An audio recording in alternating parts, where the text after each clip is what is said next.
Welcome to So Many Cooks in the Kitchen, So Many Vegetables. We and So Many Cooks stand united in support of Black Lives Matter and would like to share Physician Committee President Neil Barnard's statement of June 1st, 2020 before we begin. We at the Physicians Committee and many others have issued statements to show our solidarity in recent events. But a statement of solidarity is not enough. Allow me to quote some comments from Brooklyn Borough President Eric Adams, with whom we collaborate in our nutrition work. Last night, when I walked from Borough Hall to the heart of the protests in Brooklyn over the murder of George Floyd, I reflected on the pain I felt for him. It's a pain we felt again and again over the years, as we've watched countless Black people across this country fall victim to police abuse. The death of George Floyd at the hands of Minneapolis police on May 25th was more than an atrocity. It was proof that the continuing, nearly identical scenarios of Black men and women murdered by police officers continues unabated. More broadly, it highlighted the fact that racism is endemic in our culture, taking an ever greater toll. At the Physicians Committee, we work to save lives. The heart of our organization is to speak out against injustices when and where we see them, and to hold those responsible accountable. As a health organization, we see firsthand the devastating effects of systemic racism, which has resulted in widespread health disparities among communities of color. We pledge to fight for life-protecting, life-promoting policy changes. As Eric Adams said, now is the time, I believe, to regain our rightful place of being connected with nature and connected with our health. We should not be living with diabetes, heart disease, high blood pressure, and all the chronic diseases that are running rampant through our society. This should not be the legacy for our children. Let's regain our right to be healthy and to raise healthy children and families in the process. Racism cannot be cured. It does not go away. It can only be counteracted. Racism is a stench that exudes from human pores and needs to be washed away every single day. As doctors and Food for Life instructors, as human beings, we need to remove the stench of racism in the damage it has caused and restore dignity to make the very best of health available to everyone. Please join us in a moment of silence and reflection before we begin today's episode.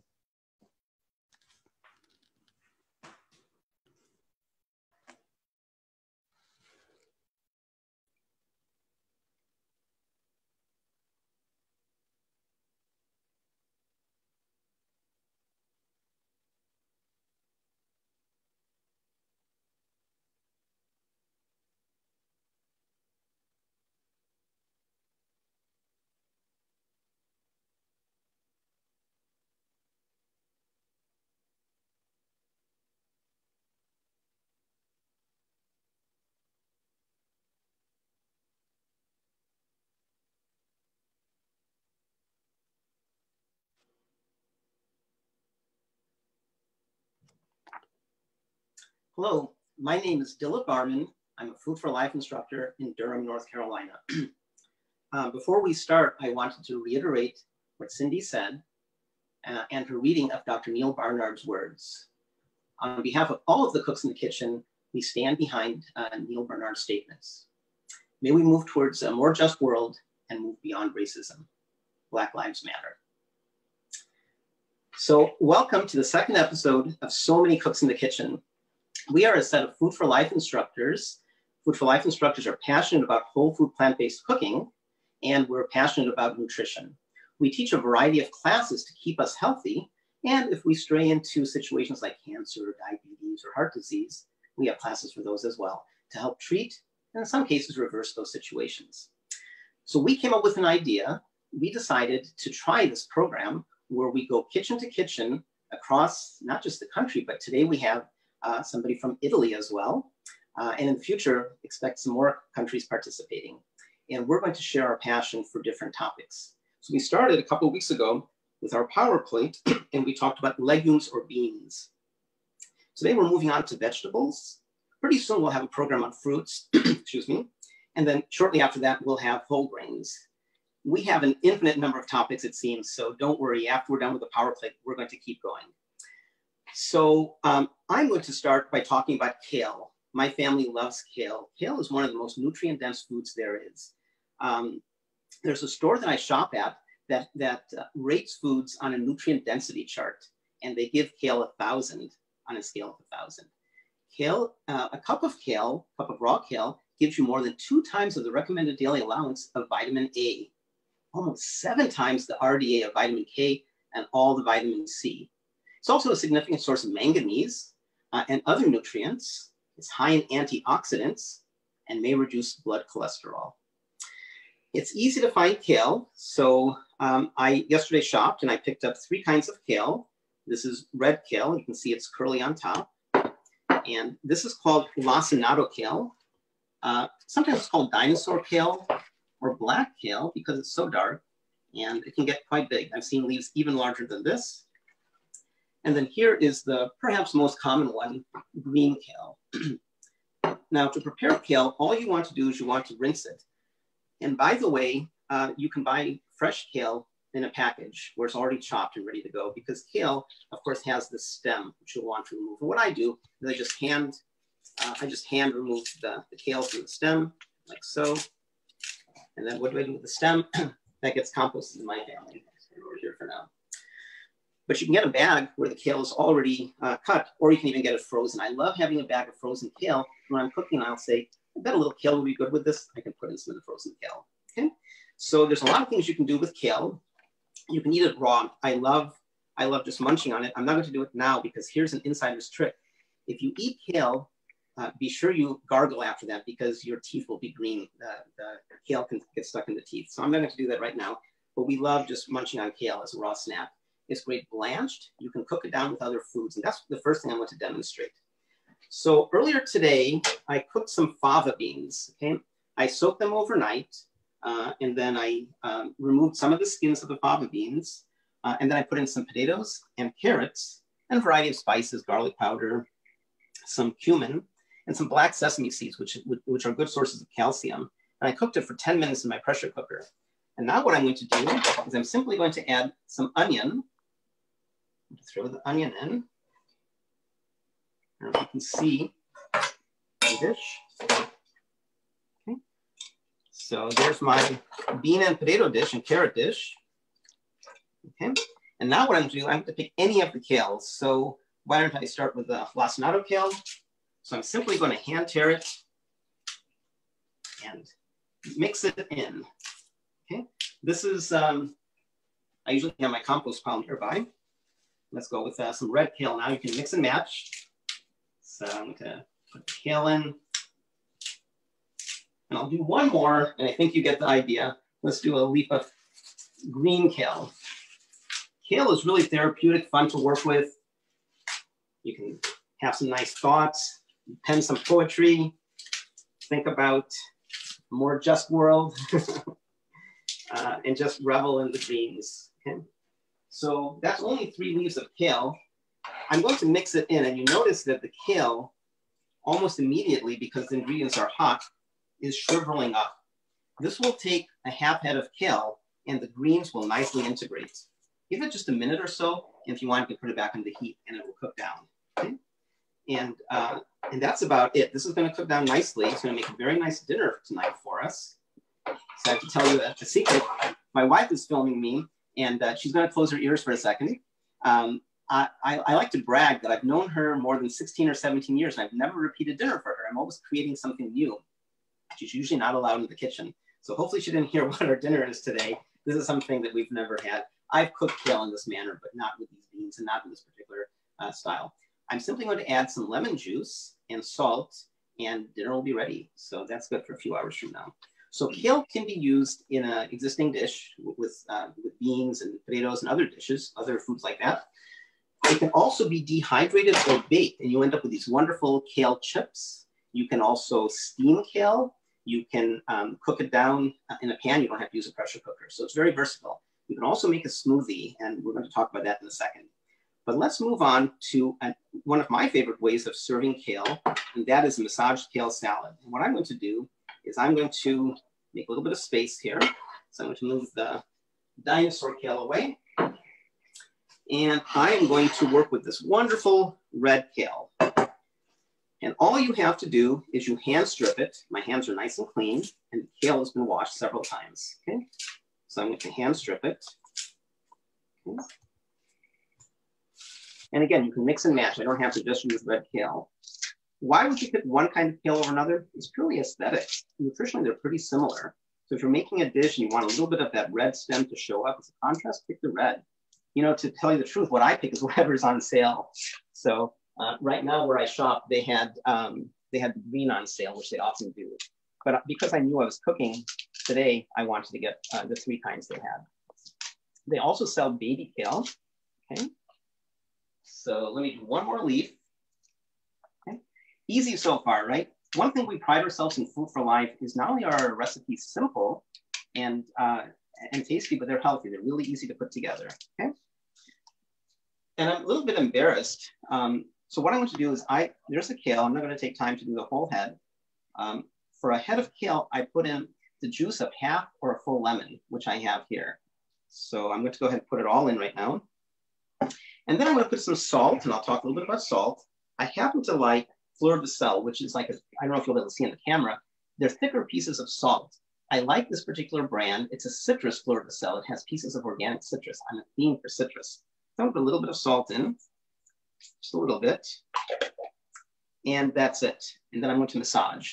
So again, I'm in the interest of time, I'm not filling the bowl. I'm just going to go in with clean hands. Just 2 massages, it's down, right? And it's going to get even more condensed. So this is the final trick for making kale more sweet is if you massage it, the bitterness goes away to some extent. You're basically compressing the cells in kale and making it easier to digest as well. So this is a nice intimate activity for a family to do together. Everybody with clean hands, get in and make a meal together. It's very simple. I feel a little bit embarrassed that I didn't know about massage, and look at how much it's been condensed so far. I'm a little bit embarrassed. I didn't even know about this technique until 6 or 7 years ago. My good friend, Nava Atlas, who's one of my favorite cookbook authors, she's written quite a few cookbooks. She was on a book tour and she came down to North Carolina, and I was honored to be her host, and she demonstrated various massaged kale salads. So I'm going to finish this later, but I wanted to show you that it's well massaged. And now what you can do is you can add,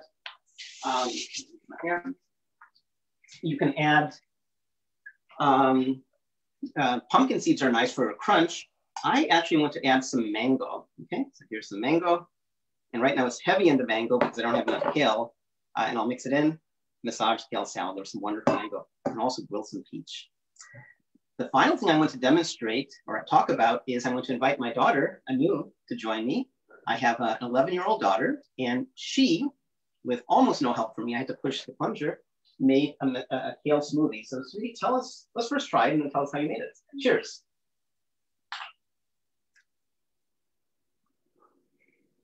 It's delicious, wonderful. So tell us how you made it. I put 2 leaves of kale, about half an apple, about 2 handfuls of grapes, 1.5 handfuls of blueberries, and some water. And mango, 1 mango. That's great. And was it difficult? No. So I'll tell a quick story. I teach Food for Life classes, not just for adults, but for children. And sometimes kids tell me they don't like kale. When we make the kale smoothie, I've never had somebody who didn't love this. There's many other ingredients you can use. You can use banana, grapes, kiwi, plant milk, and add some vanilla. So before I go, I hope this will be a good introduction for you in your journey with kale, experiment with kale. There's so many things you can make with it. Before I go, I wanted to let you know that I'm honored to have been executive producer of a new film called Code Blue, which was just released a few weeks ago, and it traces the journey of a doctor who was diagnosed with MS, and she was able to overcome her MS with lifestyle changes, including whole food plant-based eating. It's a compelling film. It's a documentary. I hope that you'll see it. coldbluedoc.com. And with that, I'm excited to to move to the kitchen of Carolyn Strickland in Montgomery, Alabama. Carolyn's going to be talking about eggplant. Thank you, Delip. Hi, I'm Carolyn Strickland in Montgomery, Alabama, the birthplace of civil rights. So I want to talk to you today about eggplant. Now, why eggplant? Okay, so I'm going to let y'all in on a little secret. I used to hate eggplant. I thought it was disgusting and mushy and gross. I had no idea that eggplant could be good. So I have to thank my in-laws for that, because they're the ones who first introduced me to eggplant probably almost 30 years ago now, to show me that actually it's pretty good. So I was a picky child, what can I say? All right, so talking about eggplant, there's several different kinds of eggplants. This is an Italian globe eggplant. Eggplant is also known in other countries as aubergine. So if you ever look at a recipe that might have been made by somebody in another country, then it's called aubergine, but same thing, eggplant. So this is an Italian globe. There's also much smaller varieties. Ichiban eggplant or Japanese eggplant can get to be twice this long, maybe 3 times this long. Sometimes they come in varieties like white eggplant, lighter and darker colors. So this one's just a little bit lighter than this one. This one's from my garden, just picked it a little while ago. And some of these are from the farmer's market. So the cool thing about eggplant is that it has anthocyanins in it, which are, you can tell by how dark colored the skin is. So anything that has this nice dark color contains anthocyanins, like grapes, these beautiful dark purple grapes, dark plums and blackberries. So this nice dark color means it contains something called anthocyanins. Blueberries also contain anthocyanins. So, and they're super good for you. But the key to anthocyanins in eggplant is that most of it's found in the skin. So how do you eat the skin? So if you get a really good quality eggplant, no dark mushy spots, you want to look for something nice and firm that feels a little heavy for its size, but no mushy spots. The way we eat the skin is making sure that we're cooking it where it's not charred on the outside. We want to be able to eat it where it's still soft. So one of our favorite recipes is making baba ganoush, and we make it lower in fat. So if you go to a Middle Eastern restaurant and you get baba ganoush, chances are it's going to have a lot of olive oil in it. So I've made baba ganoush today that has no olive oil. And what you want to do is take your eggplant and cut it into very large pieces like this. So you're going to take it and cut it up in big chunks. And so I've cut up the whole eggplant now. So what we do is either put it in the oven or put it on the grill. And I'm in Montgomery, Alabama. It is really hot, and I do not want to heat my oven up in the middle of the summer, because that's crazy. It's like 98 degrees right here. So what I do is we kind of cheat, and we took this old frying pan we had. It had a plastic handle on it. We took that off. Handle is gone. The little knob is gone. So it's all just metal. And then line it with parchment paper. So this is what I already made some baba ganoush in. So you can see that it's already been used. The parchment paper already had lots of eggplant stuck to it. But eggplant, a whole onion sliced up, maybe 5 or 6 cloves of garlic. Put the whole thing on the grill and make sure that you have a tight fitting lid, but put parchment paper in it, because that way it's not going to stick to the bottom of the pan and you don't need any oil. And then make sure you have a nice tight fitting lid, and then just put it on the oven, or put it in the oven at about 400 degrees for 45 minutes, or put it on your grill outside, which I recommend. And this is where I did it, on the grill outside of our house. And then just pick up the parchment paper when it's done, let it cool a little bit, and dump all of that yummy goodness. It's all going to be nice and soft and tender. Put it in the food processor, and then whirl it up with some tahini, just a little bit of tahini. 2 tablespoons is all for that whole entire dish. And then if you don't want to use tahini, you don't have any tahini, then maybe some hummus, you know, just some oil-free hummus. You could use a few tablespoons of that instead. And we also add some cumin and some smoked paprika and just a pinch of sea salt, and then a few sprigs of parsley. So at the end, when it's got that skin in it too, it's been cooked, but it's not charred. So you can eat the skin and it's all mixed in there. It gives my baba ganoush a little bit darker color than the kind you might find at a restaurant, but it's because it has that skin in there. And then just take some parsley and sprinkle it over the top. It's a beautiful, beautiful dish. Really good with some fresh raw vegetables dipped in it or baked pita chips. And then the other dish I want to talk about is the grilled eggplant with soba noodle salad. So we are starting with either one large globe eggplant or some of these Japanese eggplant, which I prefer in this. So what I've done already is cut up some Japanese eggplant into slices, into quarters, and then marinated it. So I have a marinade that is made out of rice wine vinegar and a little water and some low sodium tamari, which is gluten-free soy sauce. You could also use soy sauce. You could also use liquid aminos, coconut aminos, or regular amino acids, and that gives it a less sodium. So, and then a little bit of agave nectar, a few cloves of garlic minced, and then you're just gonna let the eggplant soak in that marinade for a good half hour to an hour. If you don't have time to deal with it right away, you can set it aside. It could probably sit in there for hours, that'd be fine. So then after it's marinated, you're gonna take that eggplant and it comes out beautiful on the grill. This was grilled on our outdoor grill, and I hope that you can see these beautiful grill marks on here. It is so good, and it's nice and firm. So for those of you who I just know you're out there who say eggplant is gross and mushy, this is firm. This is really delicious. And then you're gonna take those pieces of eggplant, chop them up, and put them in your salad. So just cut them into little bite-sized pieces, and they're nice little chunks. So they're still firm.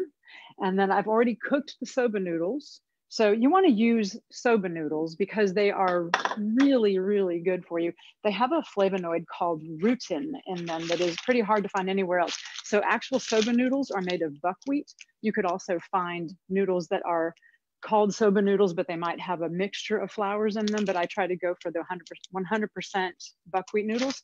You don't have to use soba noodles. You could also use possibly pad thai noodles if you want to, but this is sort of a dish with an Asian flair. So pick either a rice noodle or a soba noodle. While they were cooking, they cook for about 7 or 8 minutes. And then while they're cooking at the end, when they only have 1 minute left, I added in a whole bunch of bok choy or pak choy. So in the South, we actually grow something right now, it's in season, called pak choy. It's much smaller than bok choy. So you probably need more of them to be able to, you know, get a bunch of it in your salad. So I have added the buckwheat noodles, the soba noodles, and you can see that there's cooked pieces of bok choy or pak choy in it. And then you just add that eggplant on top. And then with your marinade, the leftover marinade, here's the cool thing about cooking plant-based. So when you marinate things, you don't have to get rid of the marinade. You can keep it and use it again as a sauce. And so all we do is just add a little bit of water because the marinade is kind of tangy and spicy. And you want to maybe cut down a little bit on how very strongly flavored it is. So just add a little bit of water to your leftover marinade and then use it as a dressing poured over your beautiful soba noodle salad. So I hope, oh, and on top of that, we have maybe if you have some Thai basil, it's really, really good to sprinkle on some chopped Thai basil. You could use regular basil if you want to. Thai basil is more typical to Asian cuisine. So, but either way. So I hope I have convinced those of you eggplant haters out there, and I know you're out there, to give it a try.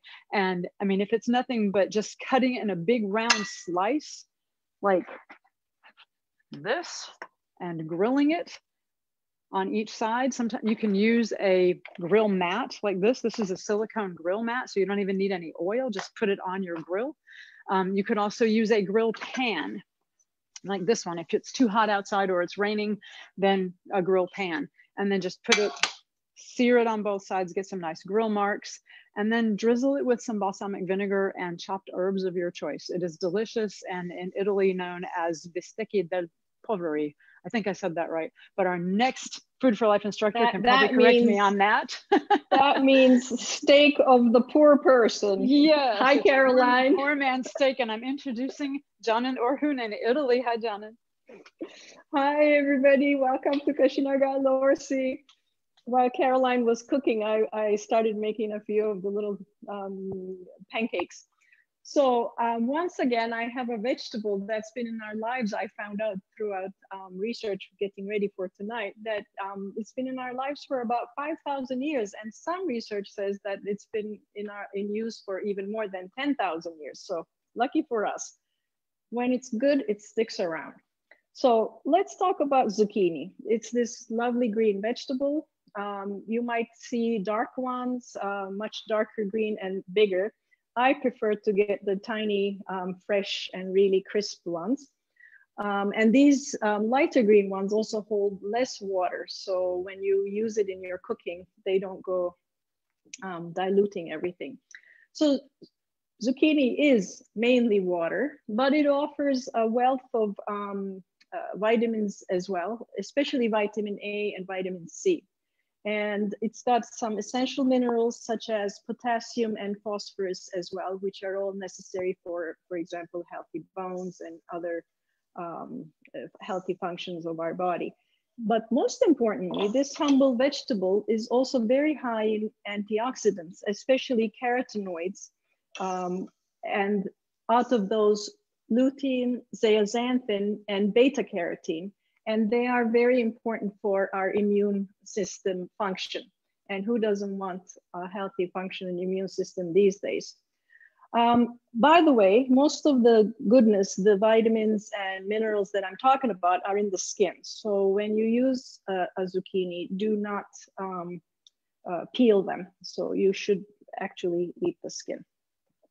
One medium zucchini, but I guess I wouldn't call this a medium one. It's probably a small zucchini, has about 33 calories. And it has also 2 grams of fiber. And fiber, that's the question of the century.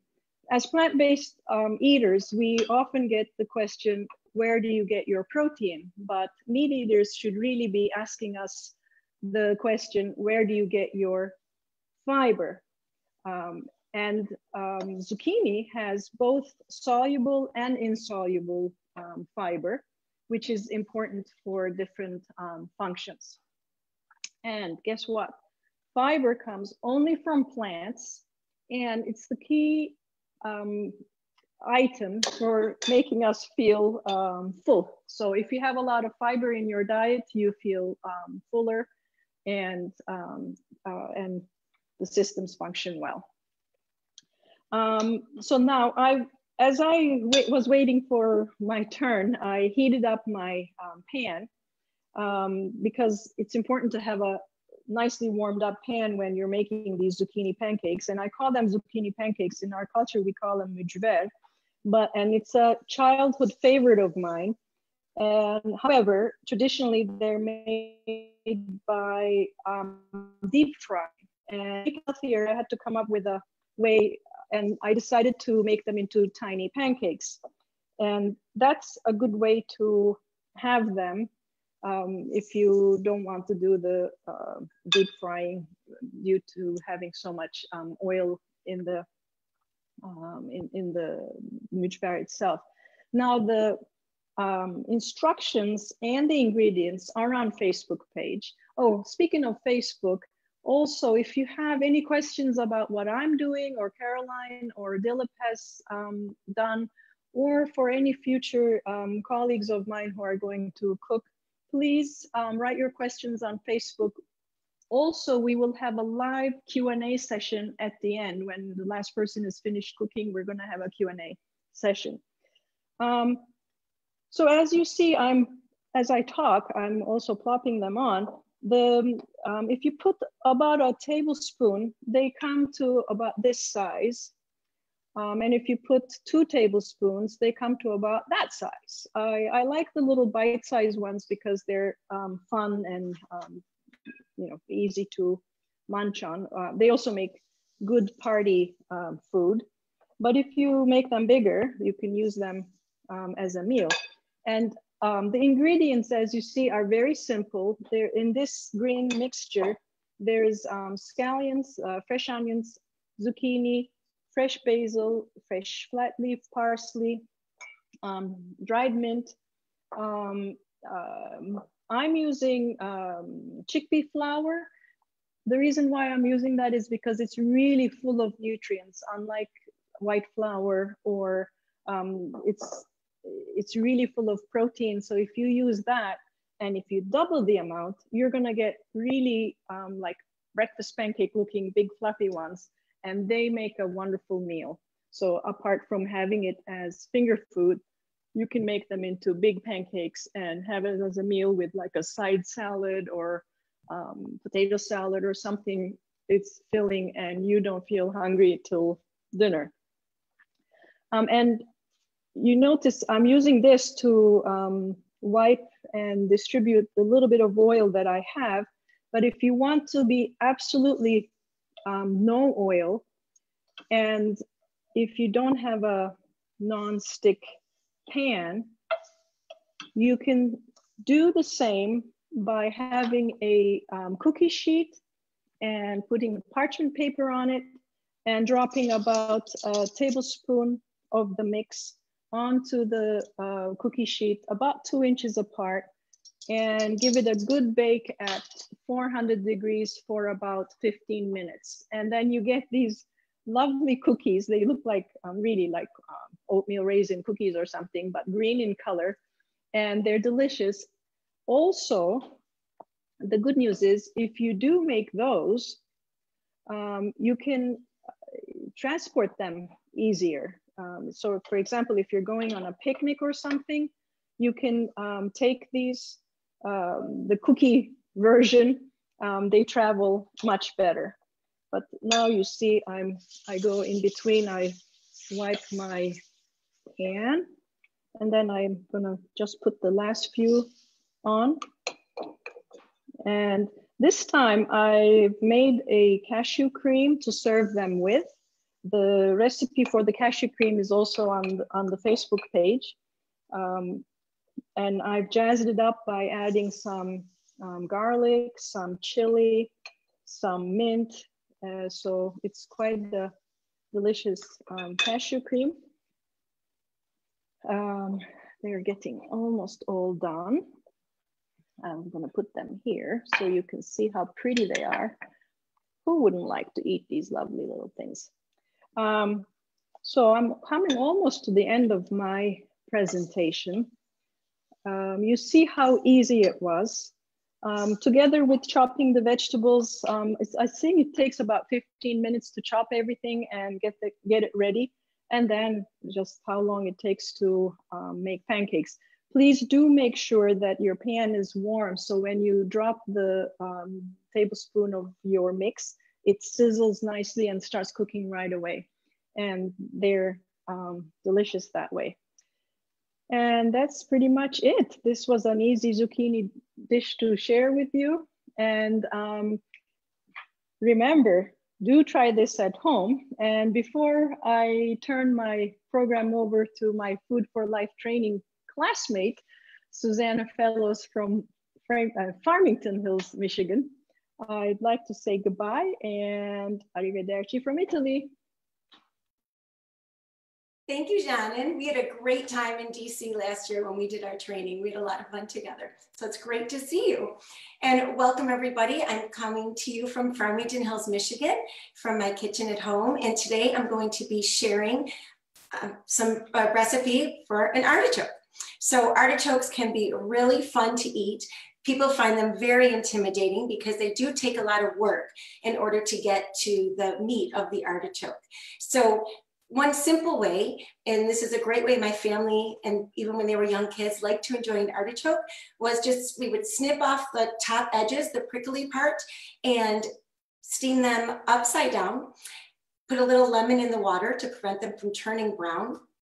And then we would just enjoy them by picking off the leaves until we get to the center. But at the center of an artichoke, aside from the artichoke heart, there is the choke itself, which is the hairy portion of the artichoke. So don't ever eat that portion of an artichoke because you could actually choke. So today I'm going to share something a little less intimidating and something easy and convenient to make with artichokes, and that is an artichoke cake. And you could go ahead and cut apart the artichoke and take the heart out yourself. There's lots of great YouTube videos to do that. But today we're going to talk about convenience, because one of the things that people ask me all the time is, isn't being plant-based time consuming and a lot of work? And it doesn't have to be. So today I'm going to show that to you. So today we're going to go ahead and use canned artichokes, canned hearts of palm, and canned garbanzo beans. And you want to be sure to always rinse your canned food items well, especially if you need to follow a low salt diet. Look for canned items that are already labeled low in salt. And go ahead and rinse them and drain them very well. And I've already done that today. So one of the reasons I really enjoy feeding my family artichokes is because I know that they're getting something that's really nutritious. Artichokes have a lot of protein. So for about one full artichoke, it's only about 50 to 60 calories, 4 grams of protein, and 6 grams of dietary fiber. So I believe John had already talked about fiber, and fiber is really important because it's important to feel full. It provides your body with a really good digestive tract, and it also helps with just feeling great and having a lot of fiber in your diet. It keeps your gut with friendly bacteria. It also contains inulin, which helps. It's a type of fiber, which also is a food for your bacteria. So it's called a prebiotic food. So it's very, very healthy for you. So I'm going to go ahead and just simply put my drained and rinsed garbanzo beans, about a half a can, which is about 3/4 of a cup, hearts of palm and artichoke hearts into my food processor. And we're going to go ahead and zest a lemon. And we only need about a half a teaspoon of lemon zest. When you're zesting a lemon, just be sure to get the very outer edge of the lemon, the bright yellow part. Because what will happen is if you go into the white portion of the skin, you end up with a very bitter taste, and nobody really wants a bitter taste. So you just go ahead and just scrape the outer edge. This is called a microplaner that I'm using right now. And that is a great tool to have around your kitchen. We like things a little spicy, so I'm going to add a bit more Tabasco or Cholula that I suggested. About a tablespoon of fresh dill. Another way to really vary this this recipe is to use different herbs. So today I'm using fresh dill and the lemon zest. Sometimes I would go ahead and use parsley along with some nutritional yeast to give it a more cheesy Italian flavor. You can also add oregano or basil to that. You could use Thai basil and some Asian seasonings with an Asian dip. And this is a really versatile recipe. And then I'm going to go ahead and add the garlic powder, pepper, and salt. And we're just going to put this lid on and just pulse a few times.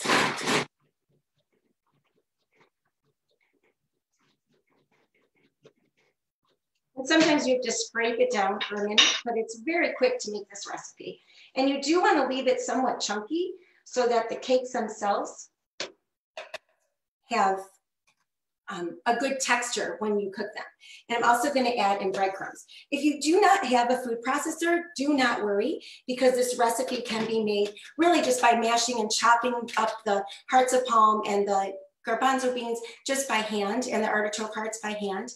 And then you can always just mix all the ingredients together in a bowl.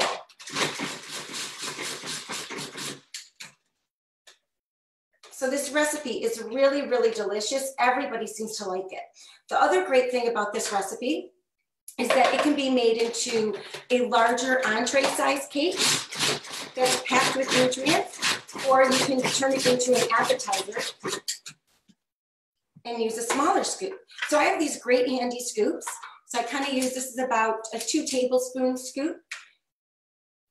And you just scoop it up, set it on your prepared tray. I like to either use parchment paper or a silicone pad, which is what I have here right now. And you just tap down the top edges, just like so.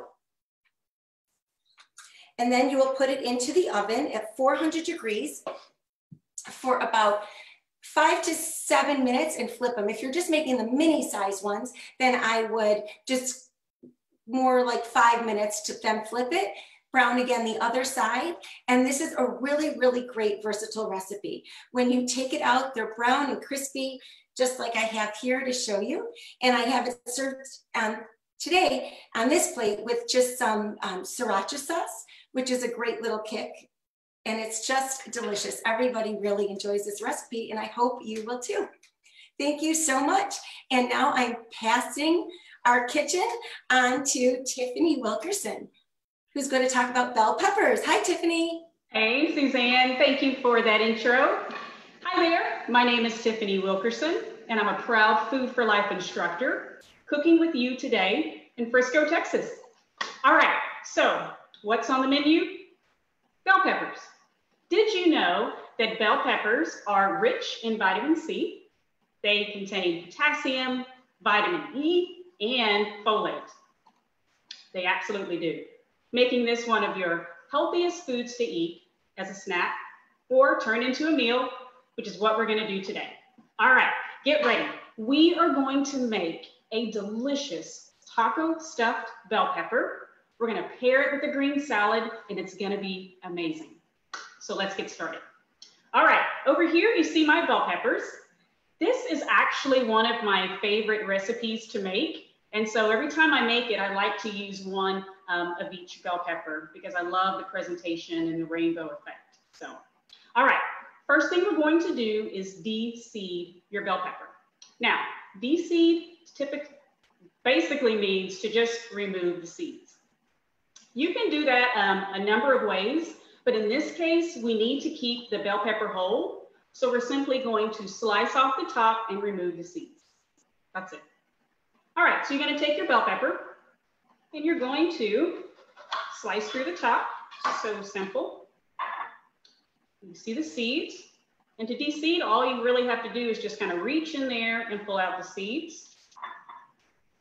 And any remaining seeds, you just kind of tap it on your cutting board. That's it. All right, so now for the fun part, the stuffing.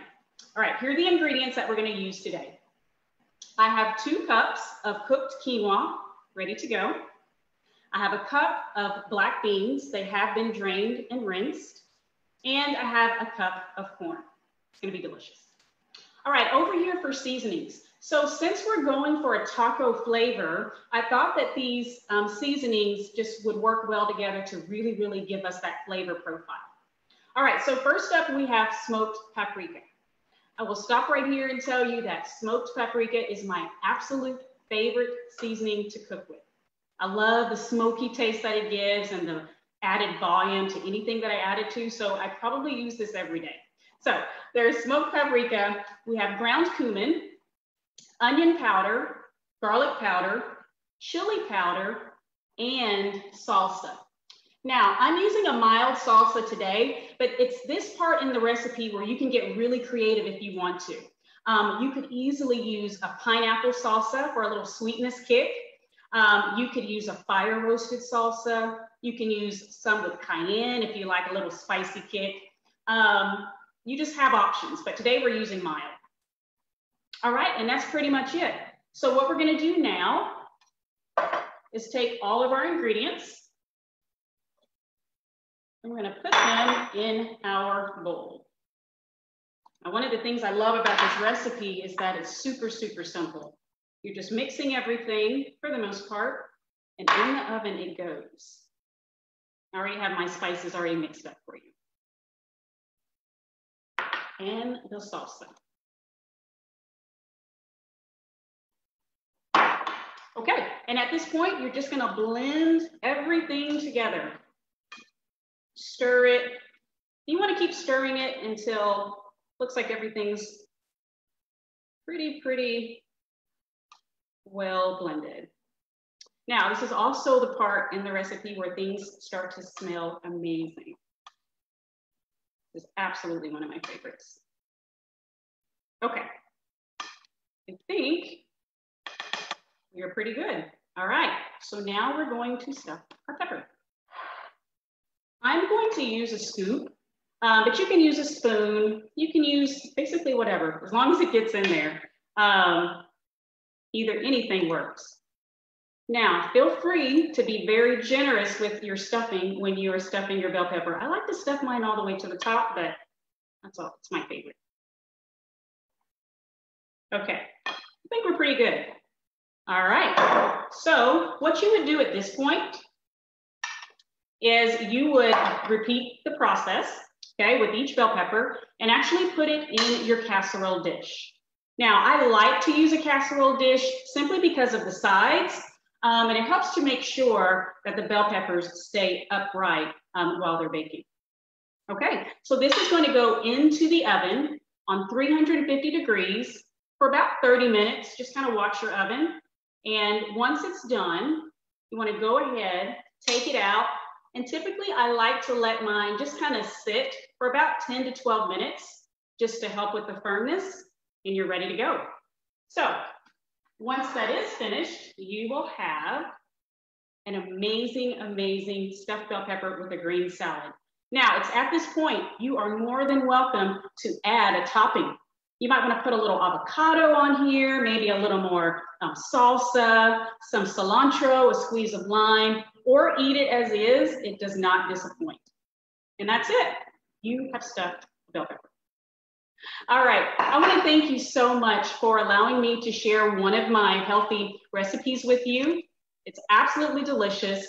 Give it a whirl and let us know what you think.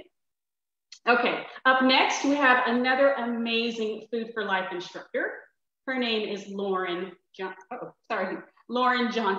and she's from Cedar Falls, Iowa, and she has some very tasty information about potatoes. Take it away, Lauren. Thanks, Tiffany. It's so good to see you, and thank you for your encouragement. You're always so good about that. So, hi everybody, I am Lauren. I'm in Cedar Falls, Iowa, and today I am using potatoes. So, a fellow Food for Life instructor of ours, Jen, was supposed to be here today demoing potatoes, and she lost a close family member earlier this week. So, we just wanted to say we're thinking of you, Jen, and we hope you and your family are doing okay. Okay, so potatoes. I am demoing a potato salad here, but potatoes are so delicious and so versatile. I think we're under the assumption sometimes that potatoes can be unhealthy, but sometimes it's the way that in a standard American diet they're prepared, right? So they're deep fried in oil to make French fries or tater tots, or we add something like sour cream or milk or heavy cream to make mashed potatoes or a baked potato. So you can totally use them on a plant-based diet because they're filled with fiber, like people have talked about, and complex carbohydrates, potassium. They're so good for us. So I'm excited to talk about them. For this recipe specifically, I'm using Yukon Gold potatoes and red potatoes. I had both.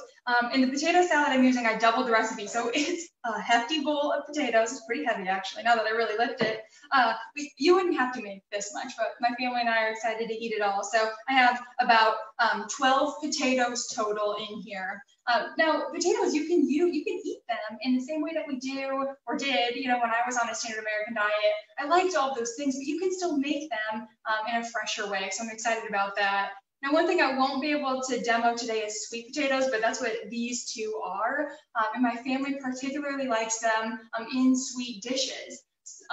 For example, like our favorite is a chai spice sweet potato nice cream. It's amazing. I think the recipe I first saw was from Chef Katie May at the Culinary Jam and is so good. But we've also made sweet potato muffins, a chocolate frosting or chocolate cake. So it's amazing what vegetables can do. And I would just encourage you to think about other ways that you can add potatoes to your diet because they're really healthy for us. So to get started, potato salad.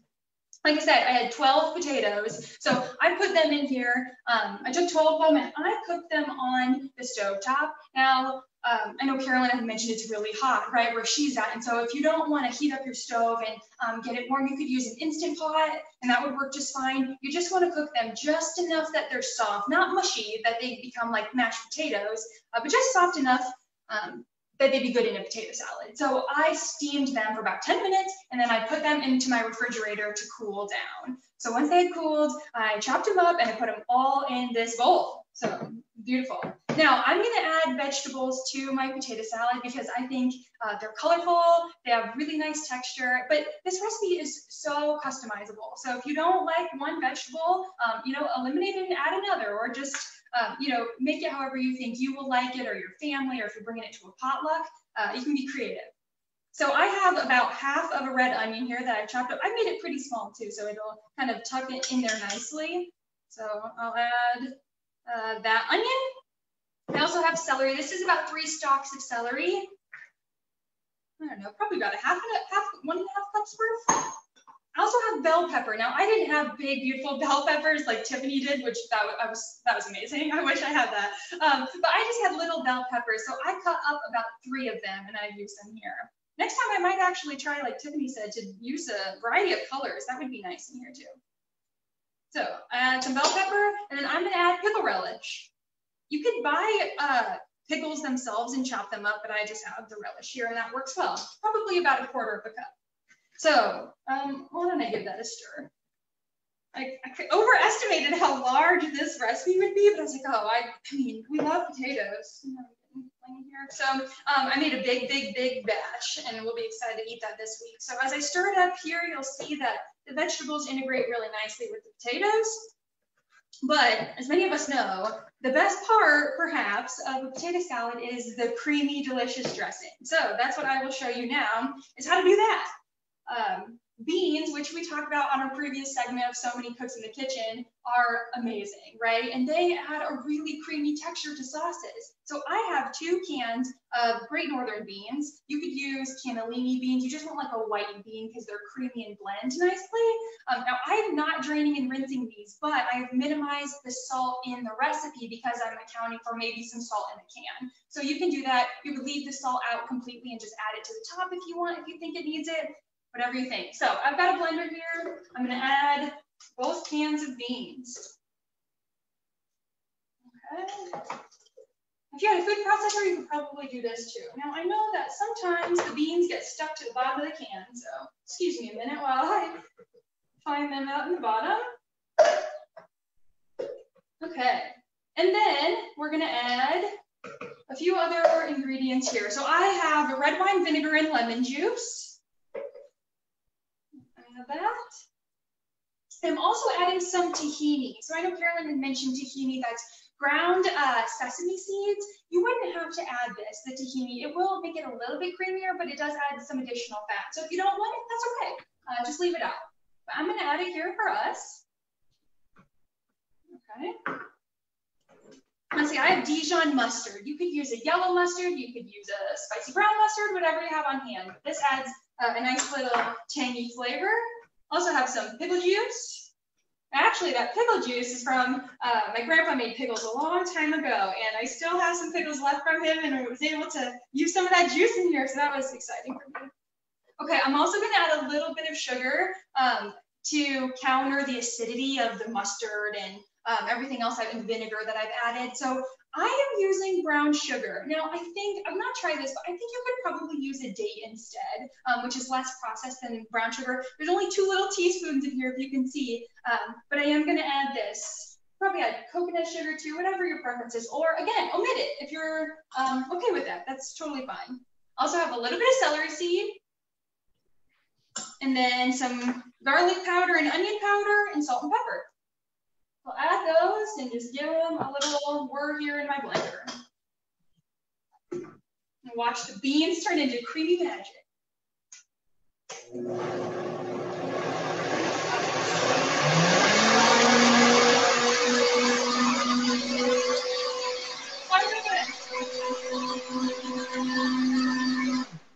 Okay, I think that will suffice for now. Oh my goodness. Oh, it's so beautiful. Okay. So I don't know how much this is actually going to require. I'm going to just kind of pour and we'll see, but Okay, can you see how like creamy and magical and good this looks? Okay, I'm just gonna do that for now so I can stir and at least show you what it looks like with how creamy and beautiful it is. It might require a little bit more. You know, I'll have to try this after I'm done cooking here and see if I have leftover dressing. I'm not sure if it'll be kind of like a mayo, that might be good on a sandwich, but if you have extras, just give it a taste and see how you might like to reuse it.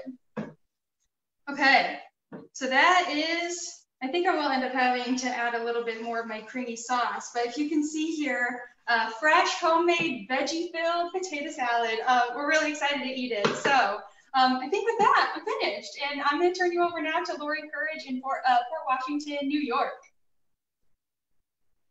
Hi, thank you so much.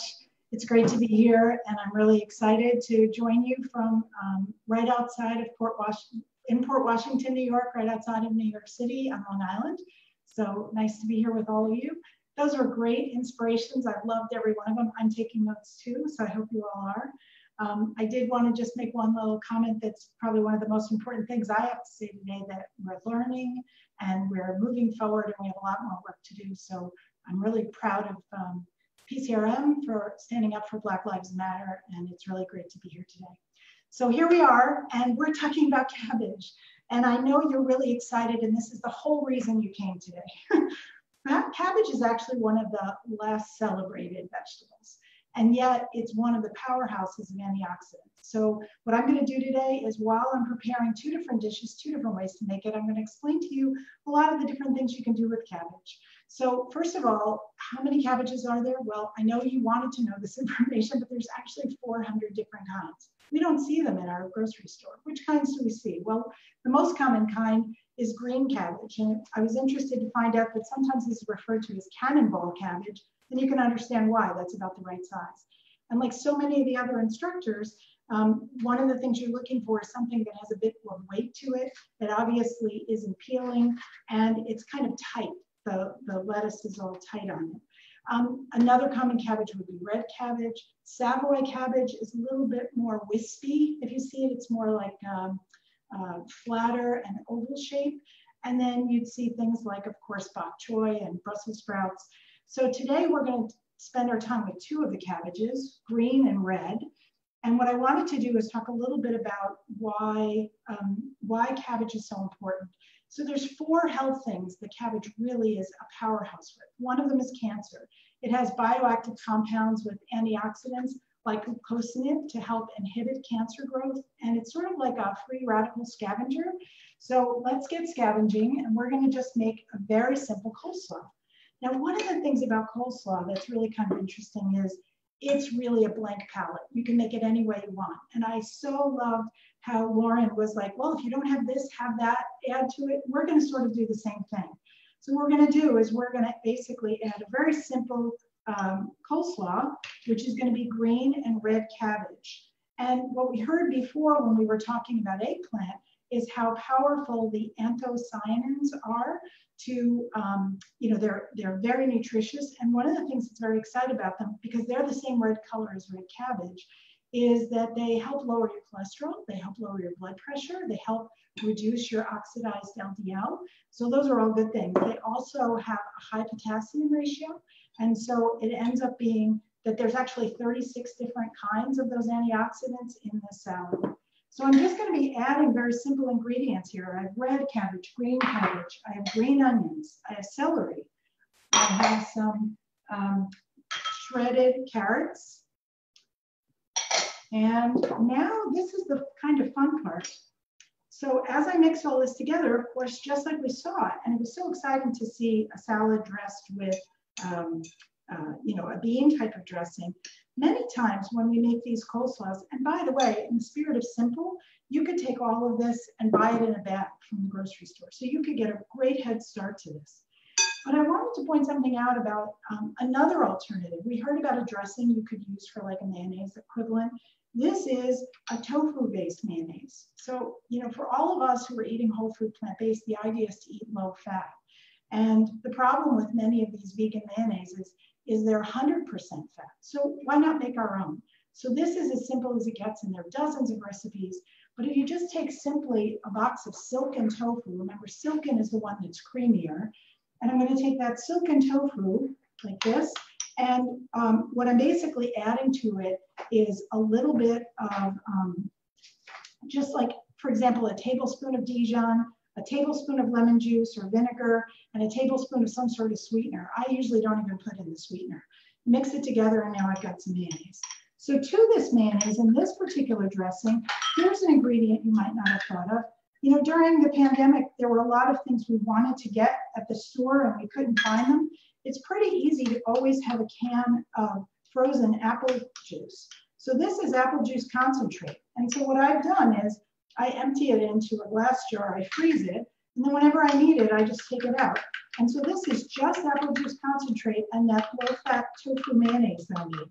Another great ingredient would be to take this with some pineapple juice and even include the chunks of pineapple themselves. So with all this in mind, I'm going to mix this up. And of course, like any good coleslaw, the best way to eat it is after it's been in the refrigerator. But you can see this is a lower fat coleslaw than what you're going to find in the store. It's colorful, it's full of phytonutrients. Besides cancer, cabbage is really good for your digestive system. It's loaded with fiber. But another use that we have of cabbage is when we ferment it, when we pickle it. So remember I told you before that that red color is bright because of the antioxidants. What I would also tell you is something important to know about red cabbage. If you've ever cooked it on the stove and you've added water to it, you might notice it turns blue. The reason is because that particular antioxidant is, the water is actually a little alkaline. So if you want to keep it this beautiful red color, whenever you're cooking red cabbage, just add in like a tablespoon of some sort of acid, like lemon juice or apple cider vinegar or vinegar. The second thing I want to show you very quickly, we all have had our Instapots and we are making things all the time. Here in 3 minutes, I took this second thing, which was sweet and sour braised red cabbage. And I happen to love this particular recipe, thanks to Jill Nassano, who wrote the new Fast Food Cookbook. And I asked her if I could share this with you today, and she was delighted that so many of you were learning about this. So here's a case you can see that I still have bright colors. So what this is a combination of currants. So those are, if you don't know, those are like baby raisins. Chopped onion, I used red because I'm keeping the theme, red apple, some water, and again, some apple cider vinegar to keep the color intact. And then now after this is cooked, now I add a little sweet. So this could be maple syrup or agave. And I also am adding white miso or chickpea miso. I happen to have chickpea miso at home and that's what I use. But one thing I really wanted to mention to you in terms of adding the miso at the end, it's really important that we don't boil our miso. And I'm not sure if you know why, but this is because that's actually like a probiotic. It's a fermented food. And so if you're ever adding miso to a dish, do it after the dish has boiled. And so all I've added now is at the end, I added a little bit of sweet, a little bit of pepper. And the great news is, you now have this really colorful, delicious, slightly sweet, very flavorful, very full of antioxidant type of dish. So the last couple of things I want to mention, so we talked about heart disease and digestion. I would also say that this is really helpful for your heart and for inflammation. It's reducing your free radicals. It's also the second cheapest vegetable behind potatoes. We heard about potatoes. And it helps reduce pain in your joints and keep your skin looking young. So all of these things are really exciting. So when you look at the maybe most boring looking vegetable in the grocery store, all of a sudden with a little bit of TLC, you end up with some of the most colorful, nutritious vegetables in the store. So with that, I want to thank you very much for your time. And I am going to pass it over to Tammy Robertson to talk about portobello mushrooms. And we're going to Scottsdale, Arizona. Thank you. Hello, everyone, and greetings from the Valley of the Sun here in sunny and very hot Scottsdale, Arizona. My name is Tammy Robertson. I'm a registered nurse, a certified food for life instructor, and the president and founder of Cooking Plant Strong. Today, I'm going to prepare for you one of my favorite all-time dishes, and that is stuffed portobello mushrooms with artichoke and spinach. So let's get started. First, let's talk a little bit about the mushroom. Mushrooms are really, really great, and especially the portobello mushrooms. These are one of the larger mushrooms in the mushroom family, and these actually help lower cancer risk by the production of the phytochemicals that they contain, as well as CLA, which is conjugated linoleic acid, and that's really good for inhibiting cancer cell growth and proliferation. Also, these portobello mushrooms contain antioxidants and anti-inflammatories, which help to fight inflammation and again inhibits cancer cell growth. So that's really good as well. These are also a really excellent substitute for meat. They have something what's called umami flavor, and that's kind of a meaty flavor texture that goes along with specifically portobello mushrooms. So that's really good. And so most meat eaters will not be missing any meat when they're having a dish with portobello mushrooms. Also, these are a great source of B vitamins, vitamin B2, vitamin B3.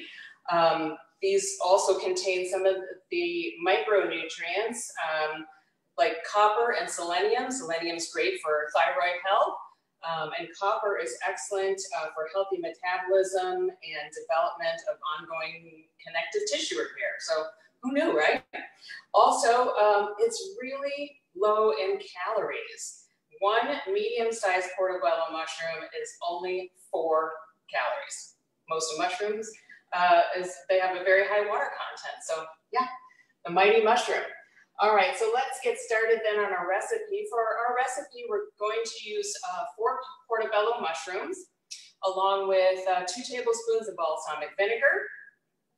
We also have a half a tablespoon of coconut aminos, 16 ounces of frozen spinach that has been thawed, and I'll go over that in just a minute. About a half a cup of soaked cashews, a half a cup of water, about a teaspoon of garlic powder, a half a teaspoon of salt, 1 whole can of artichoke hearts in water, and about 2 tablespoons of hemp hearts over the top to finish us off. All right, so let's get started. So for this recipe, you're going to preheat your oven to 425 degrees. And in the meantime, you want to clean off your mushroom. Now, something really important with the mushroom is that you want to clean it using a kitchen towel or a paper towel. You do not want to put your mushrooms under water because, again, they'll soak up the water and cause them to be soggy. And then when you want to get that flavor in there, it's being displaced by the water. So soggy and unflavorful mushrooms are not that great. So when you get your mushroom, just very gently clean off any visible dirt from the outside with your paper towel. And then for each mushroom, you just gently, very gently remove the stem. It kind of pops out a little bit. Now these stems you can chop up later and stir fry. And you can put them in all sorts of other recipes. So these do not go in the garbage. Be sure to use these. You can even use these to make homemade vegetable broth. So that's an excellent little tidbit there. Now you'll see the gills in here. And a lot of people ask, to gill or not to degill. I guess that is the question. So the answer is it really depends on the recipe. If the potential problem with having something look nice is that the gills tend to dark stain whatever is on the inside of the mushroom. So if that's not a factor, you can always leave the gills in there. There's great vitamins and nutrient content. Or if that's going to be an issue, just gently take a spoon and very quickly clean out those gills there, okay? But for our recipe, we're definitely going to leave the gills in. So I have a whole tray of these now. So what we're going to do is we're going to combine our coconut aminos with our balsamic vinegar. Pour that in together. And then we're going to we're just gonna mix that up a little bit. Now with each mushroom, we're just gonna kind of drizzle some of this on. You wanna be sure to get within the gills, make sure all that yummy marinade gets in each one of the gills here. Try to put your mushrooms so that they're as flat as possible. Some of them are a little wonky. But just very nicely. And then in our 325-degree oven, what we're going to do is we're going to put these in for approximately 15 minutes into our warmed oven. Okay, so we'll let those sit there for just a moment. So while our portobello mushrooms are cooking in the oven at 325 that we've already preheated it to, now we're going to work on the stuffing, the stuff that we're going to put. So basically, we're going to start off with some spinach. Again, 16 ounces of spinach. Now there's a few different ways on how to prepare this spinach. You can take your frozen spinach and put it either overnight or a few hours in your refrigerator, and then take it out once it's thawed and use a colander if you like to, or you can use a sieve of any sort. I have a nut milk bag that you can also use to put the spinach in, and you can always use a cheesecloth as well. We want to be sure to get all the moisture out that we possibly can. We want to make sure that this spinach is good and dry. Okay, so once that spinach is good and dry, we stick that in our bowl here. And then what's next, we have our cashews. Now our cashews are pre-soaked, and there's different ways of soaking cashews depending upon who you ask and the time that you have available. If you're well prepared and can do so the night before, 8 hours in the refrigerator, and I use the finger test, so I put my finger on the top level of the cashews, fill it up with water to my first or second knuckle, okay? And then put those in the refrigerator for 8 hours, and then you're ready to go. Some people like to boil their cashews on the stove for about 15 minutes. There's a boil and take off the stove, so bring it to a boil with the cashews on there, take it off and put it to the side and let the cashew soften in the boiled water.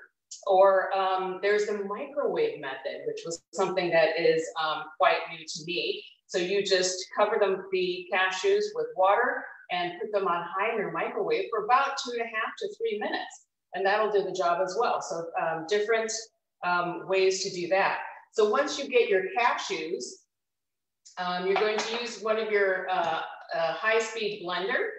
And with all the methods that I just described, you definitely want to drain the water that you prepared them in, rinse them, and then begin with your recipe, because we want those nice and dry as well. So you're going to put them in your Vitamix or any other high-speed blender.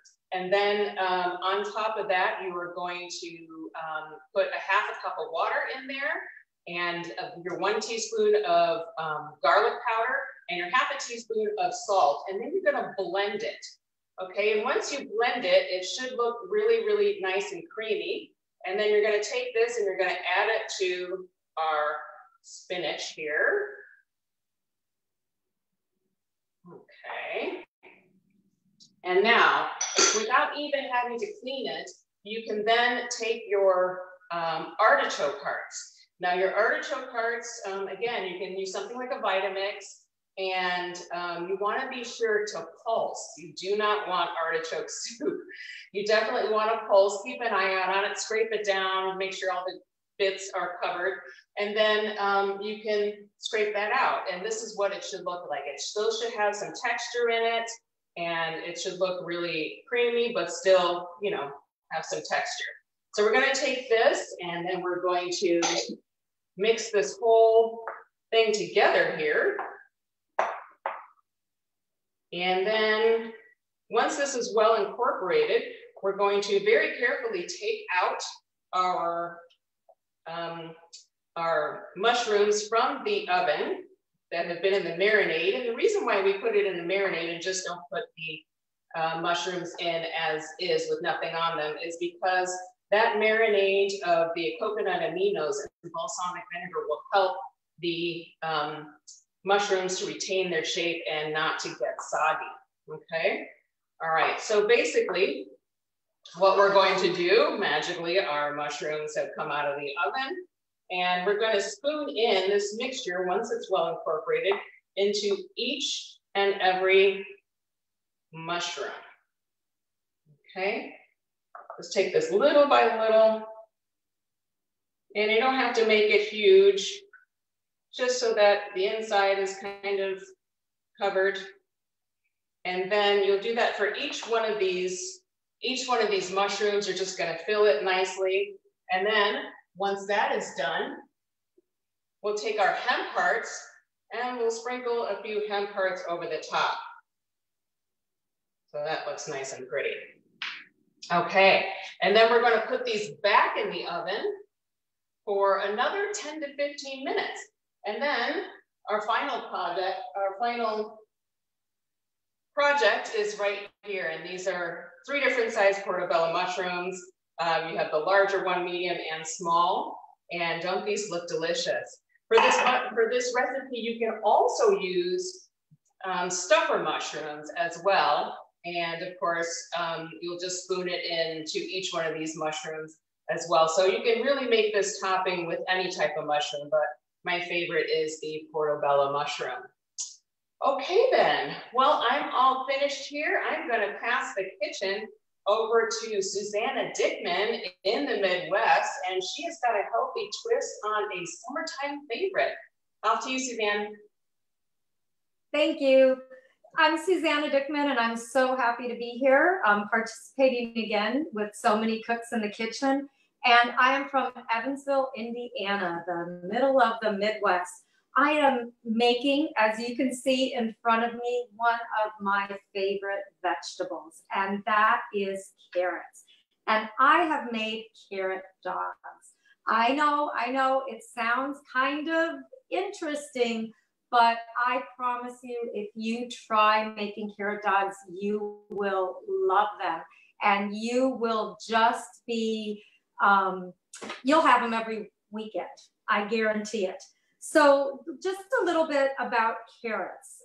They've always been my favorite vegetable, but I never really liked them cooked. I was more of a raw carrot person. So carrots have 204% of vitamin A. And we know all of my colleagues have talked about the benefits of vitamin A. Vitamin A really does help your vision. It helps as you age, and you know, at night sometimes you can't see as much. It really does help with night vision. When your mother told you that eat your carrots, they're good for your eyes, she was telling the truth. And Bugs Bunny never wore glasses, right? So we know that carrots are good for you. They're also high in vitamin C and vitamin K. They have potassium. So they are just one of the best vegetables to eat. And this is one of the best ways to make them. Now, I already prepped my carrots, so I'm just going to take you through how I did that. And it starts with just a raw carrot. There are a couple of ways that you can eat these, or that you can make these carrot dogs. One way is to put them in a pot and put it on the stove. You want to put water so that all your carrots are covered in water. I made 8 carrots at a time, and you can see I cut them so that they would be about bun size. I really scrub them very well. I don't like to peel them because all the nutrients really are in the peels. So unless my carrots are, you know, have a lot of blemishes and things, I will peel a little bit of it. Otherwise, I just really get in and I use a little water and vinegar and scrub my carrots very clean. So I'll put them in a pot and boil them in water, start boiling, and then when it starts to boil, reduce your heat to simmer, and approximately 10 to 15 minutes. Now that time is approximate because, again, depending on how your carrots, how the thickness of your carrots, you may need more or less time. You want to be able to pierce them with a fork, and you don't want it to go through. You want to feel some resistance because you don't want them to be mushy. The way that I cook these carrots today, or last night actually, was in my Instapot. And there you'll put the marinade in and then put the carrots in and high pressure for 2 minutes and quick release. So you really need to plan ahead. If you want carrot dogs tomorrow, get them in the pan, cooked, put them in your pressure cooker cooked so that they can marinate overnight. The marinade that I use, and you'll get the recipe on our Facebook page, includes vegetable broth, tamari. You can use coconut aminos, someone mentioned, or Bragg's aminos, apple cider vinegar, a little bit of onion powder, liquid smoke. I like to use a teaspoon. Some people put up to a tablespoon, depending on how smoky you want it. I think I said onion powder, and the last ingredient is garlic. I'll just mince garlic. And then I will take out my carrots from the pan, if I boiled them from the pressure cooker, and I put them in a dish like this. You can see this is how much marinade I had. So I had this in my fridge all night, marinating. And then when they were done marinating, you can cook them on your grill outside, which is the best place I like to cook them. Or I also use my panini press today because I wanted to get them done a little bit quicker. Here is one that is cooked, and you can see the grill marks. I mean, if you're looking at that, to me, it looks like a hot dog. It's got, you know, just like that. And the final thing I want to say is, you know, the best thing for me about carrot dogs is the toppings. And I have made a plate, and I'm going to lift this up so that you can see it better. If you just look there, you know, it's like these are hot dogs. And I've had people try these who are not plant-based and are still eating regular hot dogs, and they are just amazed at the texture and the flavor. I've dressed these, and I'll share the way I top them with you. This one is, I'm from Chicago, so it's the old-fashioned Chicago dog. And that has some relish, dill pickles, tomatoes, celery seed, and the sport peppers, the little sport peppers. That one is the one that I'm probably going to be taking a bite of when this is all done. The one in here is a chili cheese dog. I had some leftover taco TVP meat in my fridge, so I just added spices, and this has a little vegan cheese sauce and some jalapenos. I want to go back to the Chicago one first because I want to give my husband, Dan, a shout out, because you can't have a Chicago dog without a poppy seed bun, and he baked these poppy seed buns for me last night. This one here is more of a classic. It has mustard, relish, and onions. And then the last one, I thought I would do something different, and I spiralized. I spiralized some dill pickle and some red onion, and I just put that on here and with some mustard. I know some people like ketchup on their hot dogs, so, you know, the possibilities are endless. So, you know, in the comments, tell me what you like to put or you would put on your carrot dogs. Thanks so much for listening. I hope you enjoy a carrot dog on the grill sometime soon. And I am going to hand it off to Denise, who is in Sioux Falls, South Dakota. It's all yours, Denise. Thanks. It's good to be here. So today I'm going to show you 3 different ways to use avocados. And I'm going to jump right in and get started. The first one we're going to do is stuffed mushrooms. So you've already heard about mushrooms and the wonderful benefits of their antioxidant properties. So I'm going to show you how to scoop out the center. We're just going to remove the stems. And then we're going to scoop out the center. I like to use a melon baller. It's a little firmer, the edges are a little sharper, and then we just kind of scrape it out. And like Tammy, I do save my stems and what I scoop out to use in other recipes. So you just want to make a big enough hole to get some of the filling in there. So the mushrooms, this is a raw dish. We're not going to cook it. So we're going to get them all. I have more that are scraped out. And we're just going to take tamari or soy sauce or coconut aminos, anything that you use like this, liquid aminos. And we're just going to kind of fill the tops about halfway. And we're going to then I just kind of do it a little bit over the sides. And then I set them aside just to marinate. And the interesting thing is, look at these that I've already done. They look like they've been cooked. So it's the texture of them being cooked. And so I already have some that I have prepared to save time. Those sat for about an hour. And the longer they sit, the softer they become. And so it's like they've been sauteed or baked in the oven. So now we're going to do an avocado here. We're just going to make an avocado filling. So I just take my avocado and I slice it all the way around, keeping my, oops, keeping my thumb there. Oh my goodness, it's slippery now. And hit it with the knife, pull out the pit. And then what I'm going to do is I'm going to score it. So I'm just going to take it and cut. Be careful that you don't go through the avocado skin with your knife. And this just makes it easier to mush it when their pieces are already smaller. And this avocado, as you can see, is perfectly ripe. It's beautiful. So we're going to scoop this in here. And then I'm going to take my fork and I'm just going to mix it up.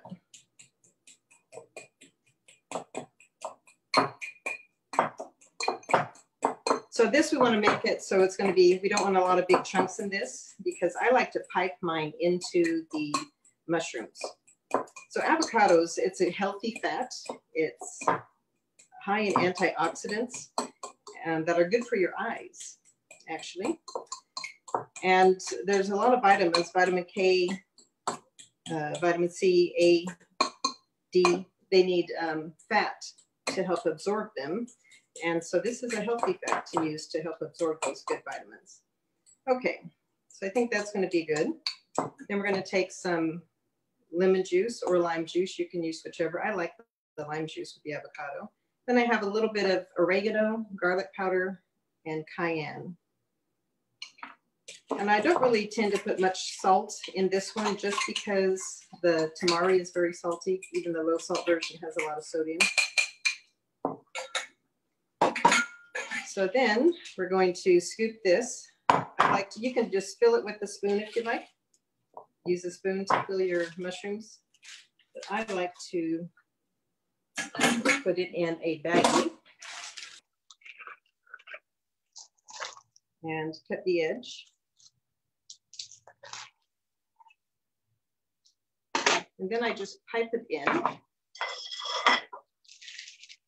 So we just squeeze it right in there. And you can sprinkle a little bit of the smoked paprika that I think it was Tiffany talked about, which is also one of my favorites. And we're just going to put those on a plate. And you are ready to serve or eat. They don't stay around long because they are very tasty. All right. So the next is just another recipe that's quick and easy. This one will take a little bit of time to, you'll have to prepare the mushrooms. So you need to do that ahead of time. All right, I need to get my avocados out. I went ahead and prepared this ahead of time again, just to save time. And as you can see, I've mushed up the avocados, but there's pits in here. And did you know that putting your pit in your guacamole can keep it from turning brown? So I'm just going to stick these over here and save them for when it's done. we use lemon juice or some kind of acid, lemon juice or lime juice to keep it from browning. But if you put your pits in, it works also. So just going to mix this up a little bit more. And in here, we're going to put lime juice again. This is 2 to 3 tablespoons of lime juice. I have a whole jalapeno that I've diced small. I seeded and took this white pith out. The membrane, that's where the spice is, and the membrane and the seeds. And then we have garlic, sea salt, and cumin.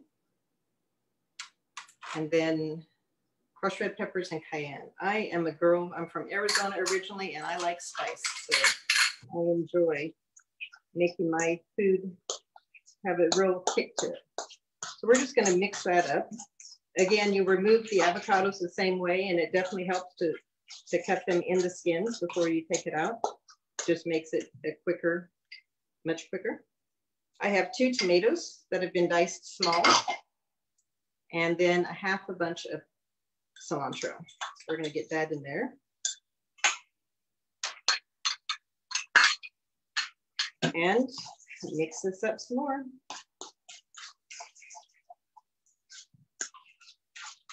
I love the color of the tomatoes and the contrast with the avocado and the cilantro.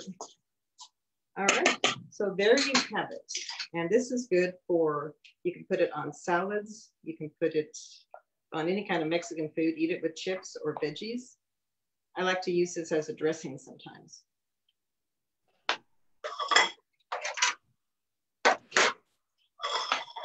So there you go there. Alrighty, so one last recipe, which is quick and easy, is pudding. You know, a lot of people say they don't like avocados, and yet I find that when I'm sharing with them my recipes, they will eat avocados like the stuffed mushrooms. There's something about the mushrooms and the tamari in there that just changes the flavor. And they'll eat those even though they don't like avocados. Now my pudding, I love to make it and not tell people what's in it and ask them to see if they can figure it out, because you can't tell it's avocado. And they're always very surprised. So I've taken 3 avocados and I've just taken them out of the skin, take the pit out and cut them and putting them in the Vitamix. You can use a food processor also, but I just like the creaminess that comes with this. This is a half a cup of raw cacao powder. And raw cacao, it's high in antioxidants. So the avocados have antioxidants, the raw cacao has antioxidants, and then we have maple syrup. This is just pure maple syrup, and it's a cup of that. Now, if you didn't want to use the maple syrup, you could use dates and then some nut milk. And I've done that before, and it tastes good also.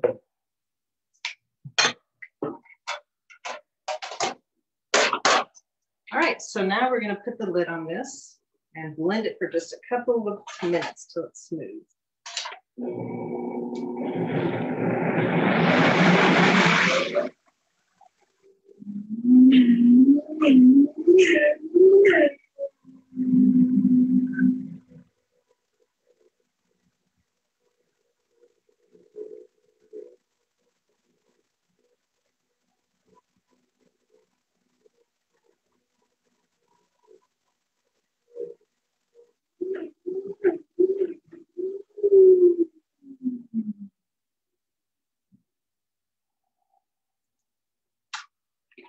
So I'm going to look at this real quick and see.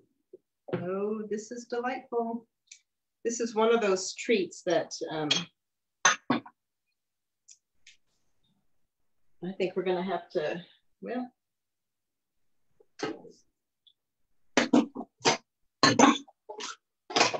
going to rinse out a bowl real quick here for this.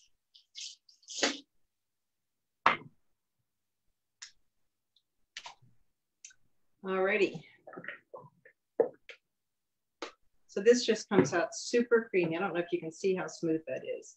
And this works great if you put it in a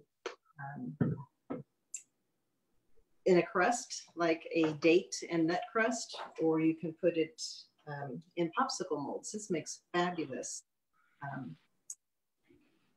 what do you call them? Popsicles, fudgesicles.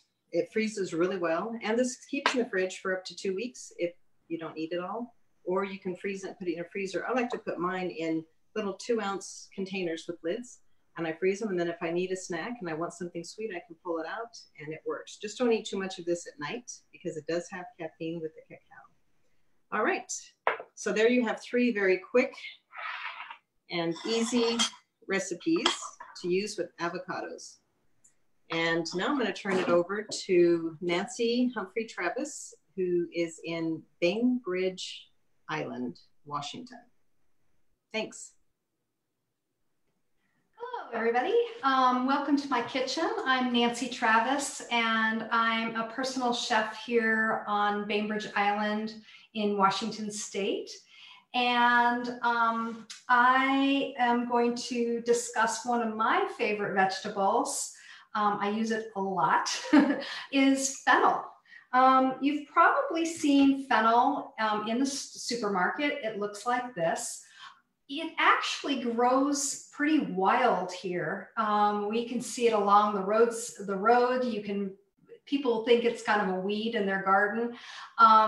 The bulb part grows under the ground, and then the top part grows up, and it can sometimes be kind of a bronze color. This is not the bronze colored one. The bronze one doesn't have as big a bulb, but it is a vegetable from the Mediterranean, and it has kind of a mild anise kind of taste, like a black licorice, but it is very, very mild. So if you don't like black licorice, I encourage you to try fennel anyway.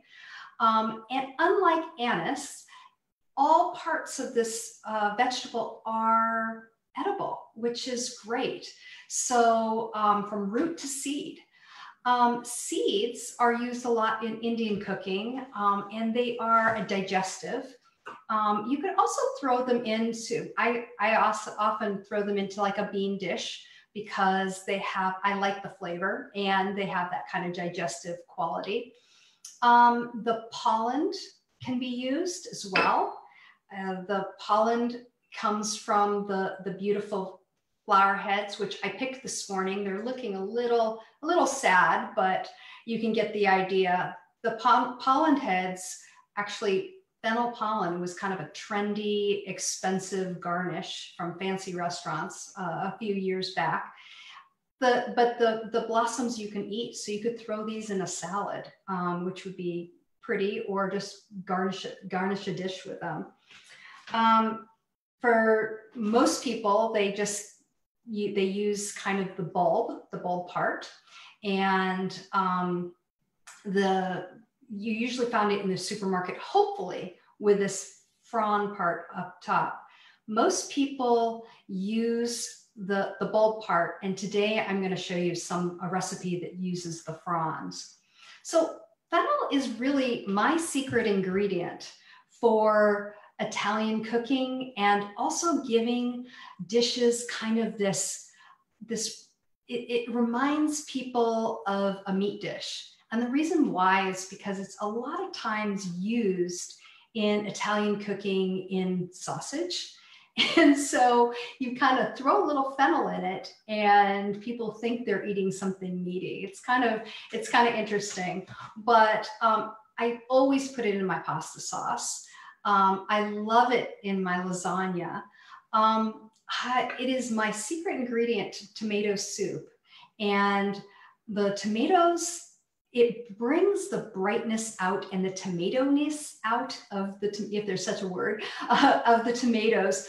But you don't really taste fennel. You just taste the brightness of the tomato. So I just love it for that. I also use it quite a bit. My clients, my personal chef clients will attest to this. I use it a lot in salads. So I do bean salads. I'll do a lentil salad with fennel. The classic fennel salad is very, very thinly sliced fennel with some greens and some oranges. That's kind of the classic fennel dressing, the classic fennel salad. And then for dressing for that, this is super easy. I didn't even put it in the notes. Orange juice and a little rice vinegar, equal parts. You can throw in a little bit of mustard if you like, a little bit of garlic, but you don't need any oil, and you can just toss that up and you have a gorgeous, really, really tasty salad. It's one of my favorite for roasting. Roasting brings out the sweetness in fennel, like it's just really unbelievable. It has very, very mild fennel, like an anise kind of taste when you roast it. And yeah, it's great in a mixed roasted vegetables. I just put the vegetables in the oven, roast them at about 400 degrees with a little bit of broth, no oil, and then toss the whole thing. And I can throw that on pasta. I can throw that in, I can just eat it as a dish. I can throw some beans in it. There's all kinds of possibilities. So when you're purchasing a fennel, you want to make sure that you purchase one that's very tight on the rims. You don't want anything that kind of looks wrinkly, because that means it's an old dried out fennel.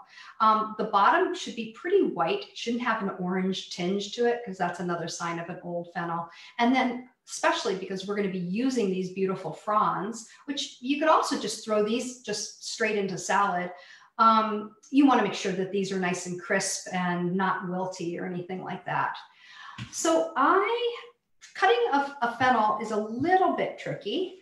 So I just cut it in half like this. And usually I would cut off this part, but it would then fall apart for this demonstration. So there's a hard kind of triangular shaped piece in there.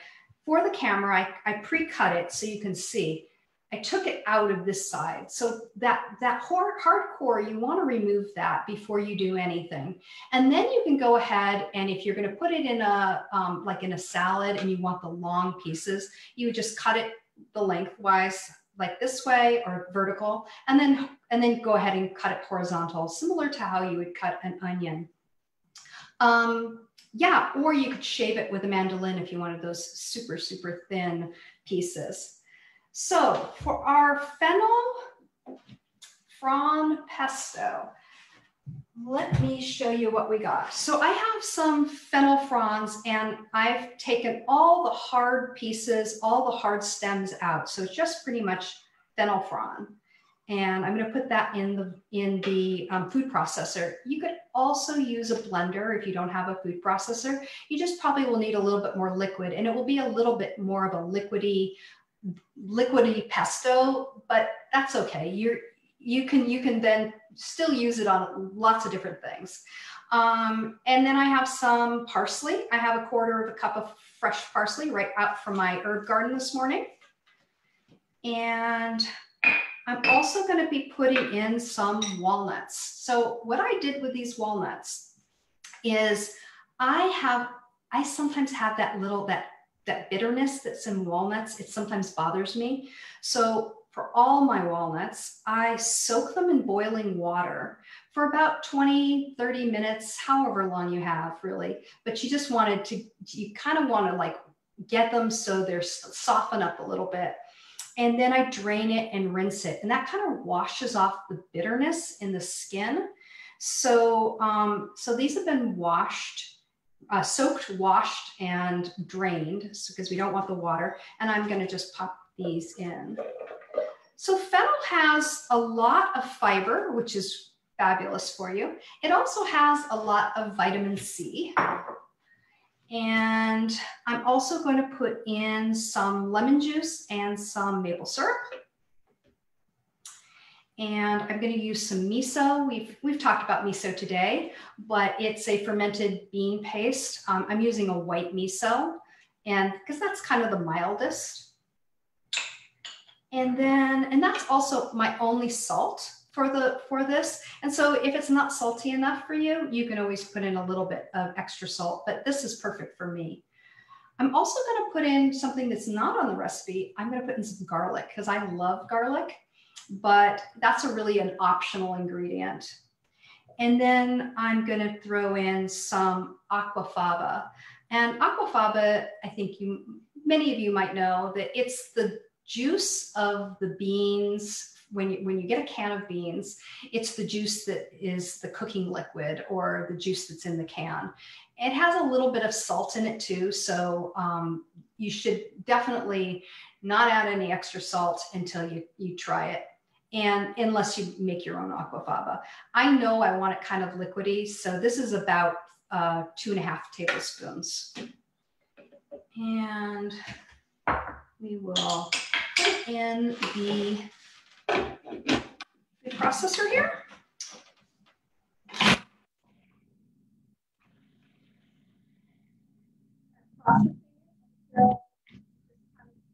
All one. I have to scrape down the sides a little bit.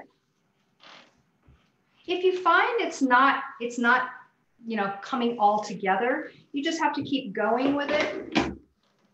And let's see if I can get it. If I can get it in a minute. Sometimes you just have to keep trying.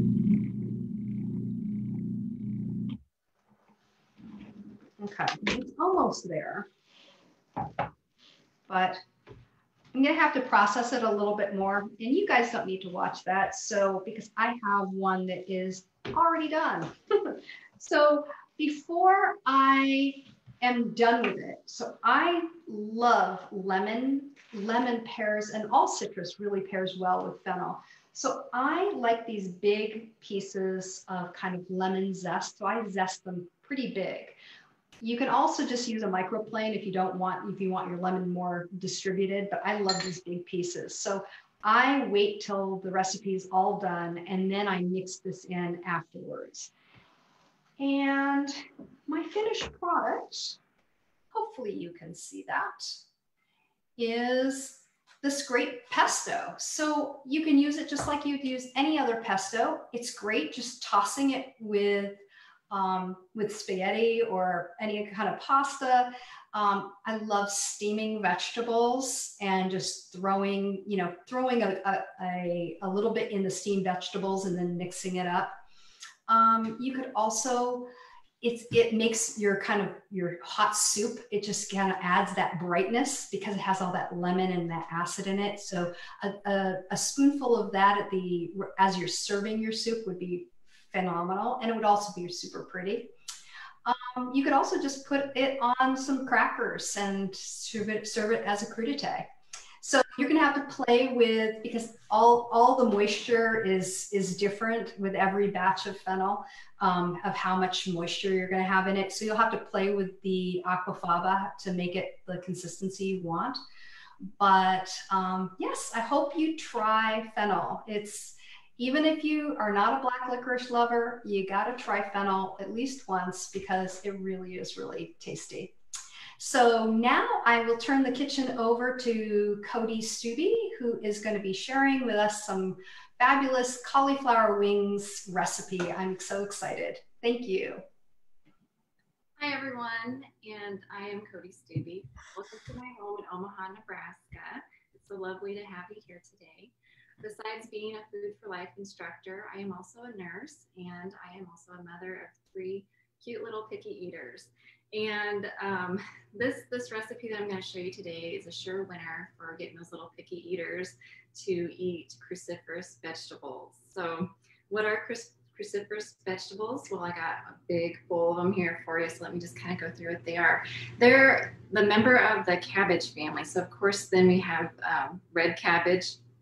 We got the regular cabbage here. We got broccoli. And we got collard greens, so I got kale, and I got some Swiss chard here, and then of course the cauliflower, which is what I'm going to use today. All right, so let's go into a little bit like, why are these healthy? Well, I got a great answer here for you. Cauliflower and all the cruciferous vegetables are really healthy. Of course, they got a lot of antioxidants in them, but they also have great anti-cancer benefits. So studies show that eating more cruciferous vegetables help prevent certain types of cancer. And to me, that's very exciting, being a nurse and seeing my patients going through cancer. So if I can help prevent my family, friends, neighbors, everyone to prevent that, I would love that. So sulforaphane is a key compound produced from these vegetables, but cooking can actually destroy the enzyme that make this. So to naturally replace that enzyme, all you have to do, and it's very simple, is just sprinkle a little bit of mustard powder after you cook your cruciferous vegetables. And that will give that enzyme back to there, so then you get those anti-cancer benefits. So more detailed information about this topic, you can find this at nutritionfacts.org, and you can look that up, and there's a great little segment that you can listen to about that. So let's get cooking some cauliflower wings. I'm really excited to share this with you today, and I know that my family is excited to eat this when I'm all done. All right, so first thing you need is half a cup of your flour of choice. We know we try to go for whole grain. So you can do like a whole wheat. So there's a half a cup there. We're gonna do a teaspoon of paprika. I absolutely love paprika. I put it in almost everything. All right, we're gonna do a teaspoon of garlic powder. Again, another one of my favorite ingredients. All right, and for this, and this really does bring out a great flavor, is like a oregano and basil mixture. So you can do like an Italian seasoning mix. So I do about 2 teaspoons of that, and just put that in there. Okay. And I like to just mix it up a little bit first. And then about a half a cup of water. You may need a little bit more, so I always have a little bit more on hand just in case. And you're gonna whisk that up. You want it kind of like pancake batter. Try and get all the chunks out. You'll see that paprika is going to give it a beautiful color. You'll also see in there all of the herbs that we just put in, and you can smell that garlic. Let me show you kind of what that looks like here. Okay, that's about perfect. Okay. So you're gonna do 1 head of cauliflower, and I've just rinsed it in water, and then I just cut it up. So just kind of nice bite-sized pieces like that. I'm just gonna put those in there. Now, if they have the stem, you can keep it long, or you can trim it off. We try not to waste too much around here. But put that in there. If they're too big, just again, you can cut it, or just use your finger to break them in half. It works great. So do that. Pour the rest of those in that I had already done.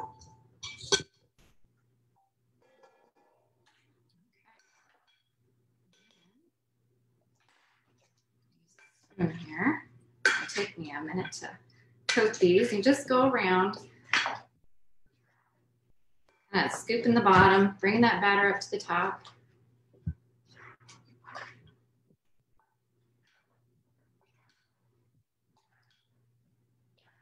right. Super easy. My kids will just eat these up. It's great.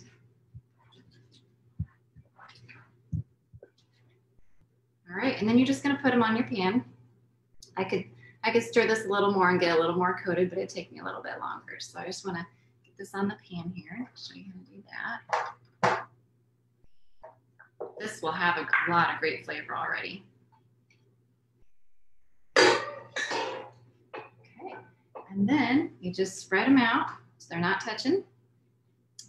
Now my oven would be preheated to 425. And if that seems too hot for you, you can start at 400 and then just maybe keep it on a little bit longer. Just watch them so they don't burn. So I like mine though, because I got to get things done. I'm a busy mama, so I do 425 for 15 minutes and check on them. And they just need to be fork tender. So you just poke them with a fork. And as long as you can do that, then they're perfect. So I usually just pull those straight out. And then this is what they look like when they come out. So they're kind of golden brown. And you don't have to flip them. You can if you really want to, but I find that I don't need to. So my kids will eat them just like this, and maybe they'll take a little bit of ketchup and dip it on there. Sometimes with like barbecue sauce. It just depends on the day and what they're wanting to eat. So I can give it to them like that. Or what you can also do is, and this is how my husband and I love them, we take a little bit of barbecue sauce, right? And we'll douse a little bit on them, preferably on the pan right when they come out. And you put them back in the oven for about 3 to 5 minutes. You don't want them to burn, but you do want them to kind of get hot again and get that sauce hot. You can kind of see where it can get a little bit singed, and that's okay. It's gonna be fine, it's gonna be delicious. So we do that. You can also do that instead of barbecue sauce, or you could do half barbecue sauce, and you could do half buffalo sauce. So if you're looking for a little kick, this is what you wanna do. All right, great snack. You can add them to Buddha bowls. They're delicious. So I highly suggest that you try this recipe and let me know what you think of it. So they're great for picky eaters, let me tell you. I have a wonderful broccoli recipe that picky eaters will also eat. So I'm going to be posting that on my Facebook page. It's called Holistic Dish with a W. And I'm going to be doing that later this week. So if you're interested in that, please come join me over there. And I'd love to show you how to do that. If you live locally and if you're interested in a Food for Life class, I will be posting those on my Facebook page as well. And I'd love to have you join me. So thank you so much for having me present this recipe to you. And I hope you have a lovely day. Now I'm going to pass it over to Cindy in Seattle, Washington. Bye. Hey everybody, this is Cindy Thompson. I'm with Trimazing Health and Lifestyle Coach outside of Seattle, and today I'm making sushi. So a lot of people have a hard time giving up seafood, and while fish is full of omega-3 fatty acids, which we want, it's also full of saturated fat and can have a lot of heavy metals in it. So the good thing is that you can replicate the taste, smell, and texture of most seafood and get all of those beneficial omega-3 fatty acids without the saturated fat and toxins, all from plants. So the key is using sauces and sea vegetables to get that taste. So ironically, sea vegetables and kelp is where seafood gets their fishy smell and flavor. So let's just go to the source and skip the fish.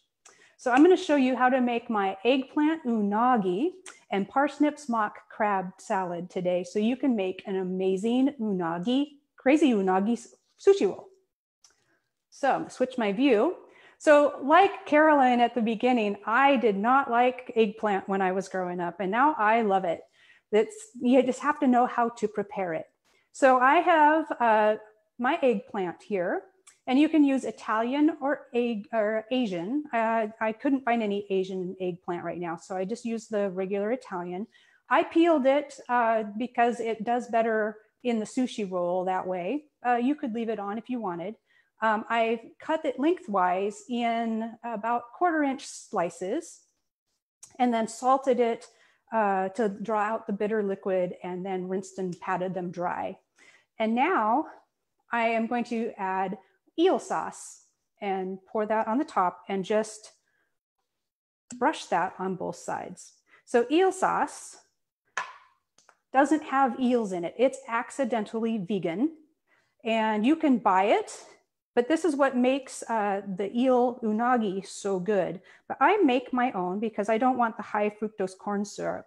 And in your notes, you have the recipe for it. I make it with tamari, mirin, which is a sweet sake, maple syrup, some ginger, and garlic.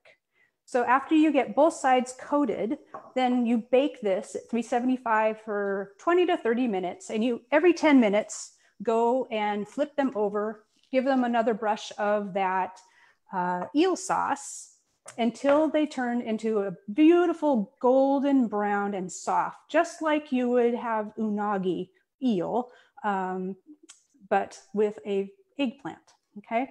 It's absolutely delicious. So I'm gonna set that aside, and we're gonna talk about the mock crab. So to make the mock crab, I use a really undervalued, underappreciated vegetable, the parsnip. And unlike other vegetables, you want to get the biggest parsnip you can find, because those are the ones that are going to be sweetest. And for our mock crab, we're looking for kind of a sweetness that crab has. So this is my parsnip. And I have peeled them. And I'm going to switch my view and show you my crab. So I use my peeler, or my grater, and you want to use the small grate, not the big one, and not a microplane. It's got to be this small size, and that gives you the best consistency for our mock crab. So a couple cups of grated parsnip, and now I'm going to make a sauce. Combined any kind of plant-based mayo that you like. We've had several examples today. Any of those would work.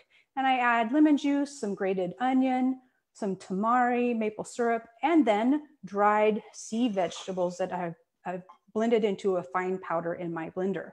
So I like to use wakame, arame, dulse, or anori, any combination that you like. They all have a fishy smell and taste to them and are full of iodine, which is great for us, and those omega-3 fatty acids. And you can find these in the Asian aisle of most every grocery store, but definitely at any Asian market. And then I just blend it up in the blender, and I have this powder. You can also buy kelp powder at the grocery store. I know Bragg's makes a version of that. So if you don't want to go to the trouble of blending your own, you can do that. You can buy that. So then I mix it all together, and I just blend it so nice. And then I put it in the refrigerator for a couple days, and that's going to draw out that fishy flavor of that dried kelp. Okay, so that is my mock crab. If you want a spicy mock crab salad, you can add some sriracha sauce. My husband doesn't like spicy, so I put that on the side for me. So now we're going to make our sushi, because we have our eggplant unagi and our mock crab. So I've already prepared a little bit of my sushi roll. So you use the nori sheets, and I have pressed on some sushi rice that I made earlier and flipped it upside down, because I'm going to make an inside out roll, and I actually find it easier to make that way. So I have some cucumber sticks and some avocado. And I'm just going to lay that cucumber and the avocado all along. And then I take my mock crab and put that beside. And this smells just like seafood. It's got that fishy smell from the seaweed. Now, if you don't like the fishy wrap on the outside, my mom doesn't. I also make sushi rolls with collard leaves for her, because she doesn't like the nori. So now we just roll this up, and I have this handy little sushi mat that I wrap in a plastic bag so that it stays clean. Give it a squeeze. And now I have my beautiful inside out sushi roll. So now to make my unagi roll, the crazy unagi roll, I take some of my beautiful unagi. That's O nagi instead of unagi. And that's just layered over, beautifully over the top. And this eggplant is beautiful, tender, and saucy. Okay. And then you can wrap this up in some plastic wrap, and I'll show you what that looks like. Wrap it up in plastic wrap, and that helps get the eggplant to wrap around. And then you just slice with a knife right through, I put my knife away, right through the plastic, and then peel the plastic off the pieces. And that keeps your topping stay on the sushi roll. So what we end up with is our beautiful crazy unagi rolls. I like to serve it with a little more of my eel sauce because it's so delicious. Just drizzle it over the top. So my husband, his favorite sushi was the unagi. And so this was what I came up with so that he could have a vegan version without the fish. And our favorite was the crazy unagi roll at our local place. So there it is again. Serve it with tamari or soy sauce, wasabi, some pickled ginger, and you're good to go. Now, if rolling sushi isn't your jam and you just don't want to go to all that trouble, You can also make a gorgeous sushi salad. This is one of my favorite go-tos for dinner. I freeze the eel, the mock eel, and then I can make a sushi salad whenever I want. So I have all the taste and flavor of sushi. I put a little edamame and my mock crab and my mock eel, and I've got greens and the rice. You could also use brown rice. So I can have sushi anytime I want. So all the recipes for all the components for this are in the notes. And you can also find them on my website, which is trymazing.com. And as a teaser, make sure you join us next month when we talk about so much fruit. And I'm going to show you how to make mock spicy tuna or poke out of watermelon. So that's what I have for you for plant-based sushi. I hope you try it and let us know how it goes. And next, I'm going to pass it on to Karen Osborne out of Austin, Texas, who's going to show you how to use spaghetti squash. On to you, Karen. Thanks, Sandy. That looks delicious. I am Karen Osborne in Austin, Texas. In addition to being a Food for Life chef, I also teach yoga for bone health. And my website is myfoodfitnessandfun.com. Today, I'm going to talk to you about spaghetti squash. So this is a variety of winter squash, but it has a mild and nutty flavor. It's not as sweet as a lot of the other winter squash. So just like pasta, it lets the flavors of your sauce or whatever you're putting in it shine through. You want to look for ones that are a deeper yellow in color. They're usually about 8 to 14 inches long and about 2 or 3 pounds. This one came in my box this week and it's 5.5 pounds. But that you would look for the one with the deep yellow and something that's heavy for its size, which this is a good one.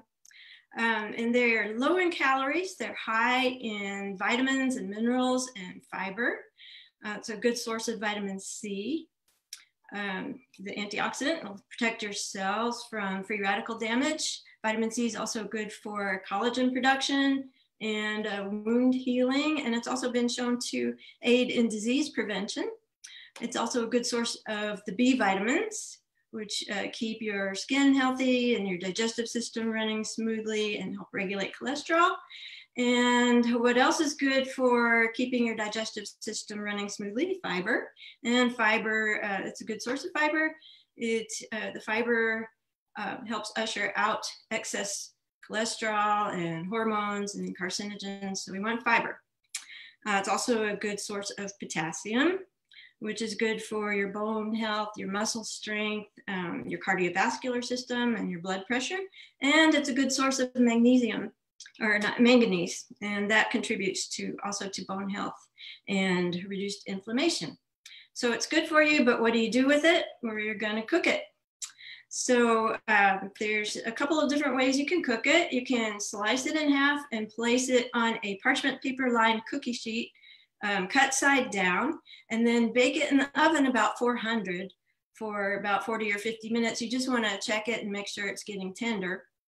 Another way to cook it is in the pressure cooker, like an Instant Pot. So you also cut it in half and scoop out the seeds and place it in your Instant Pot and cook it for 7 minutes, and then do the instant release, let the steam out. Another way is you can cook it whole. So you can just poke some holes with a knife and put the whole thing in your Instant Pot. In this case, you want to cook it for 15 minutes, let the pressure come down for about 10 minutes, and then release it. So if you cut it, there's 2 ways to cut it. If you cut it in half lengthwise, you get a couple of boats that are pretty, it's fun to serve, like you make a spaghetti squash salad with some colorful vegetables and a dressing and chill it, and then put it back in the boats and serve it that way. Or you could just put it in a bowl. I like to cut it, I like the smaller strands for the spaghetti squash salad, but if I'm doing a hot dish, I like the longer strands. So I will cut it crosswise, and I'm going to show you why I do that in just 1 second. So I've cooked one, and then I've let it cool down enough to handle it. And if you can see, the strands I don't know if you can see that, but the strands are all around, they go all the way around. So if you're cutting the spaghetti squash lengthwise, you're gonna cut the strands in half. So there's no right or wrong way to do it. It's just what you prefer. So once it's cooled down enough to handle it, you're just gonna take a fork and separate the strands. And then you're gonna put it in a bowl or on a plate, have my spaghetti prepared. And there's tons of things you can do with it other than making the spaghetti squash salads. You could make some hot dishes, top it with chili, top it with vegan cheese sauce and some water sauteed vegetables. You can toss it with a vegan pesto, make a Thai sauce. But what I'm gonna do right now is make a really quick roasted garlic coriander cream sauce.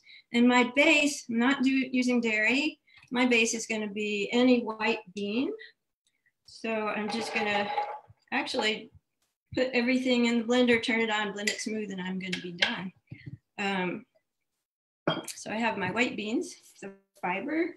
If you don't eat beans, you can use cashews, macadamia nuts, or just cauliflower. You can use cauliflower with a little bit of cashews in it. Then I'm going to have some filtered water in it. Blend it smooth, and all the measurements are in the recipe that you guys get. And then I have some roasted garlic. And how I roast the garlic without oil is I'll take the bulb and just chop off the top so you can see the holes, and just wrap it up in some parchment paper. Give it a twist, and then I'll put it in the oven. You can, it kind of steams in there and gets nice and soft, but you can do it without the parchment paper if you choose.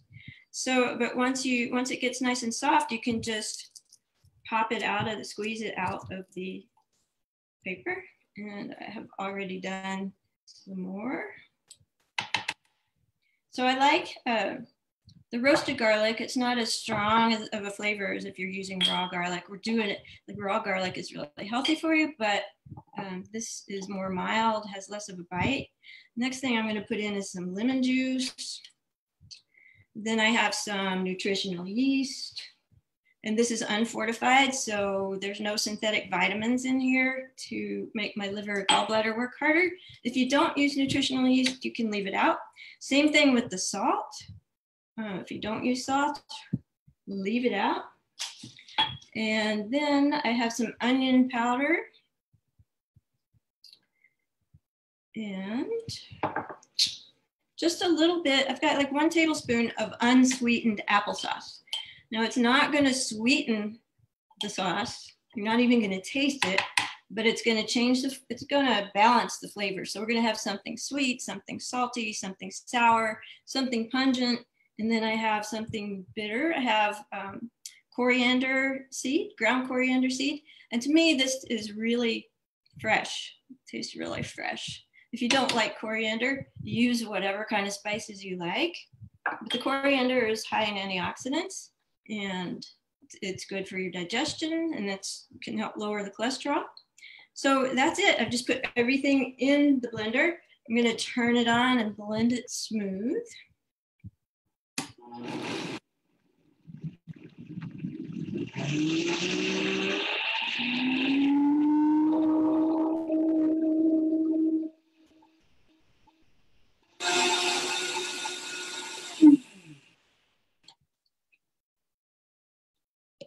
So having all those different flavors, having it balanced, no one flavor shines through, your tongue is very happy when your flavors are all balanced.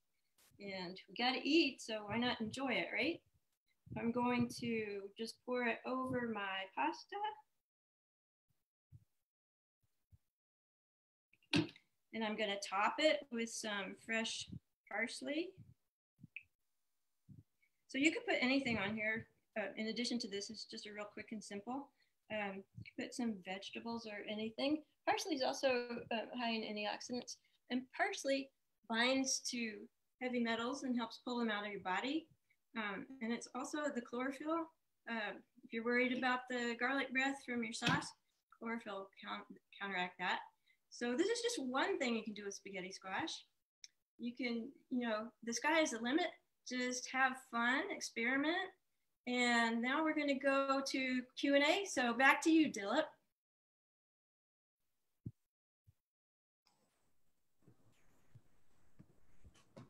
Great. I hope people who've been watching have enjoyed all of the many presentations. We've had quite a wide variety. So do we have any questions that have come up on Facebook? One thing I wanted to ask immediately, and I tried to answer it, Karen, is I also am a big fan of parchment paper. Could you talk a little bit about its benefits and its flammability? Sure. It's I use it for everything. It's really not flammable. I guess if you put it on the element, it might burn. But it's a way to not use aluminum foil. You're not going to get any aluminum. It's a way to make things, to keep things from sticking.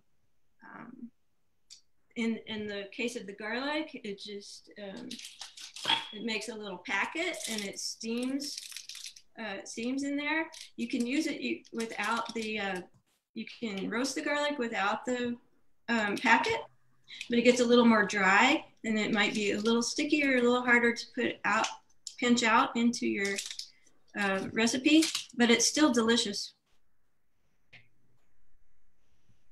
Any other questions on Facebook?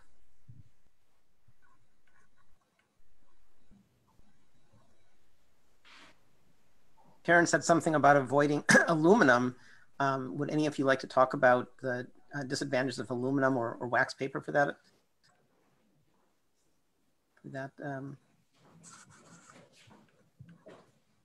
I know aluminum is generally not good to bring to high heat with food. And there's been some studies that have shown that aluminum can contribute to brain deterioration.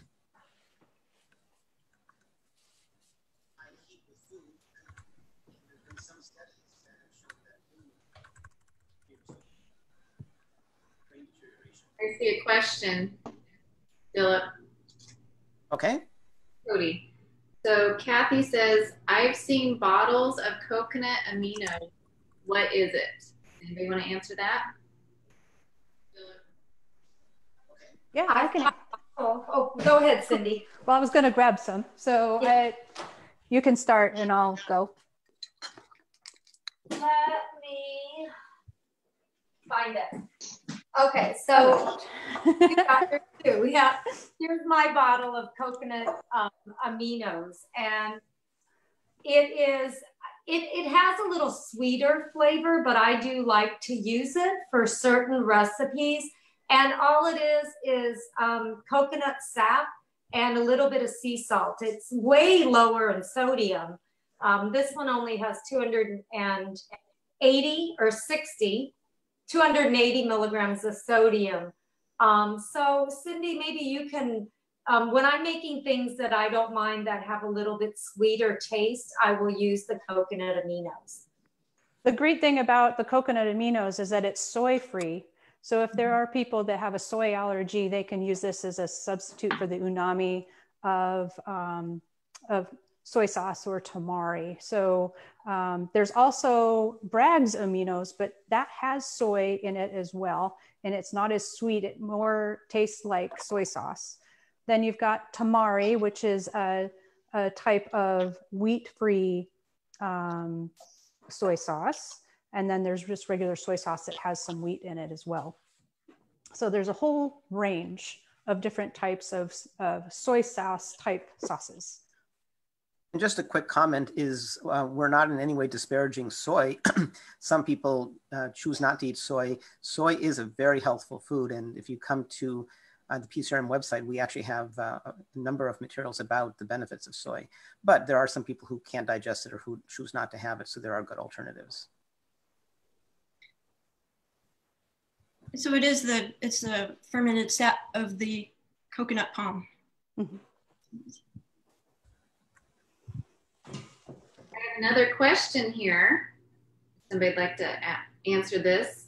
Laura asks, what are the disadvantages of using cast iron? Disadvantages. Does anybody know any disadvantages? Sometimes it could leach too much iron into your food. And that's not considered so good for you either. So I think maybe that's the only disadvantage, unless they were asking about cooking wise, is it sticky, non-sticky, that kind of question. I only use my cast iron for toasting seeds, so I don't have that problem. But a few years ago, we had published, PCRM had published, there is some tentative research that cast iron could contribute to degenerative brain disease. And so it's tentative, it's not definitive. And so at least in one of our Food for Life trainings some years ago, the advice was given, don't give up on your cast iron pans, but don't use it for every meal. Certain populations that need extra iron, lactating women, for example, there are benefits to using cast iron. So what I do is I like my cast iron. I have a number of pans and I use cast iron once or twice a week. But what I prefer to use is I prefer to use totally non-reactive pans. Stainless steel is great. Also, cast iron can be pretty hard on your glass cooktop. If you have a glass cooktop, you have to be super careful. So if I'm using my cast iron, I usually use it in the oven. I try not to put it on my glass cooktop because it will scratch it or could break it if you set it down too hard. So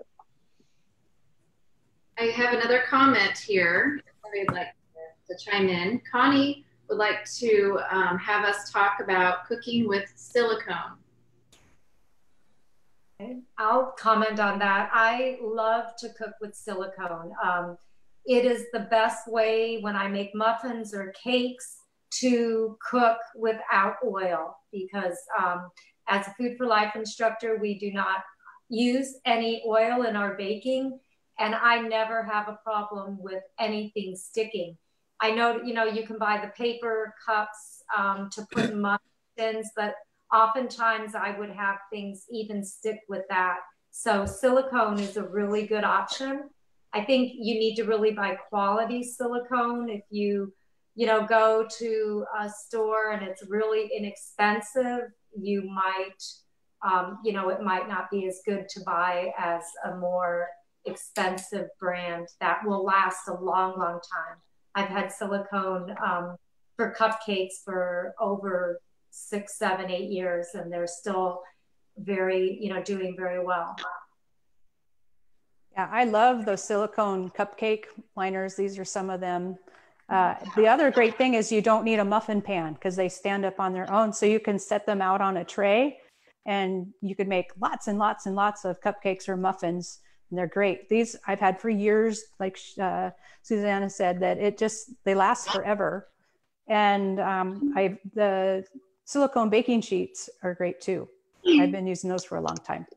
Like Silpat baking sheets, right? Yeah. And then they came out a few years ago with these big the mats you can use on your grill. So they're grill mats made of silicone, and then I never have to use oil when I grill. And we grill here a lot because it's hot out there. So we don't want to heat up the oven. So we put things on the grill, and you don't have to use a lot of oil that way because things don't stick to it, and it still gets nice grill marks. Silicone stands up to super high heat. They make really nice silicone oven mitts that I even use when I'm grilling things because silicone just holds up so well to super, super high heat. From what I understand, it can hold up to much higher heat than an average home oven could ever reach. So I think they're pretty safe as far as not melting in your hands. In terms of coatings, a question came in from Robina Barlow about cast iron. And again, the evidence is very tentative. I'm not suggesting people not use cast iron. But personally, I use it just a few times a week.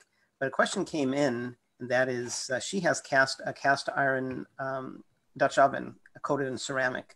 And so from my point of view, that's perfectly fine because the cast iron, you get the benefits of keeping the heat and radiating the heat, and then the ceramic covers it. And even if the ceramic chips, again, you're not getting a lot of cast iron in contact with the food. So there's other brands. What's the brand? There's a brand that's very, La Creuset. La Creuset, yeah. La Creuset, which is very heavy, so. There's another question. Does anyone have a favorite flour for baking? Oh, flour for baking. Yes, a lot of whole wheat pastry. Whole wheat flour. Yeah, whole wheat pastry flour. And garbanzo bean flour. The oats I just grind myself, but the other two, I just find it's kind of a hearty flavor. When you I tend to use gluten-free grains and flours, and the baked goods tend to be more dense, but I personally prefer that. That's my favorite, so they work out well for me. If somebody doesn't like the flavor of a whole wheat, like it's too strong, you can choose a different type of whole wheat, a white whole wheat versus a red whole wheat. And so the difference in the color is the tannins in the wheat. So it's like grapes. So if you think of a green grape versus a red grape, the red grape has more tannins. So if you drink a red wine, it has that bitterness to it versus a white wine has more sweet. Wheat is the same way. So if you are trying to adjust to eating whole wheat and you think it tastes too bitter, try a white whole wheat instead. We're getting a message from Robina. She couldn't hear my answer. And Robina, the answer is, from my point of view, your cast iron is covered in ceramic, so there's no issue. And I also said that don't give up on cast iron, but there's mixed evidence. I prefer totally inert cookware is my answer.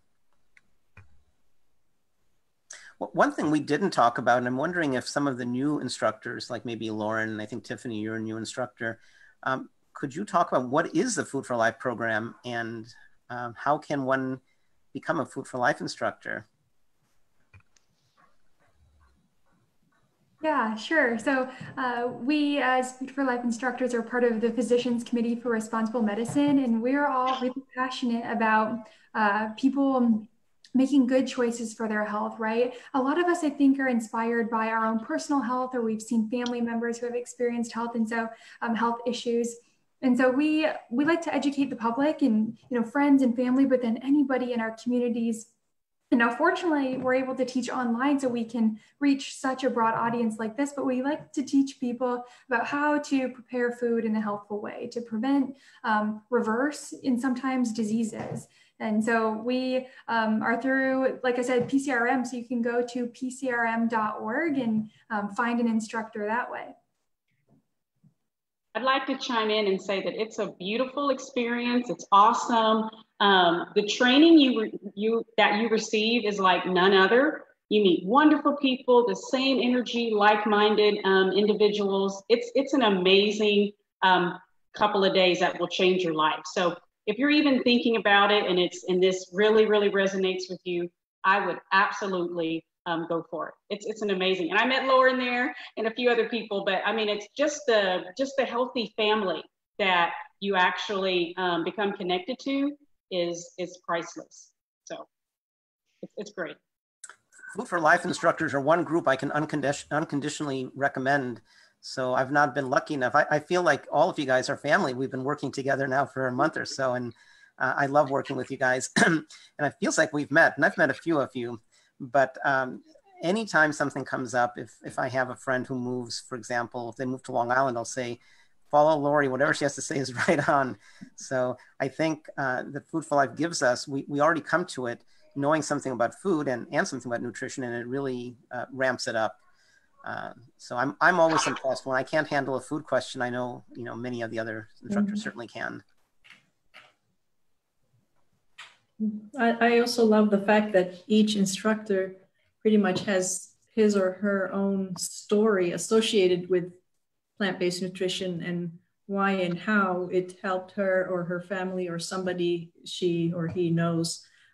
It's amazing. It's sometimes online or in media, you see stories, but every single person I've met through Food for Life training had a real life story, a real life-changing story, and that was impressive. And, I had a little story, but people had even bigger, really life-saving stories. So it was the proof was in the plant-based pudding, so to say. It was an amazing feeling.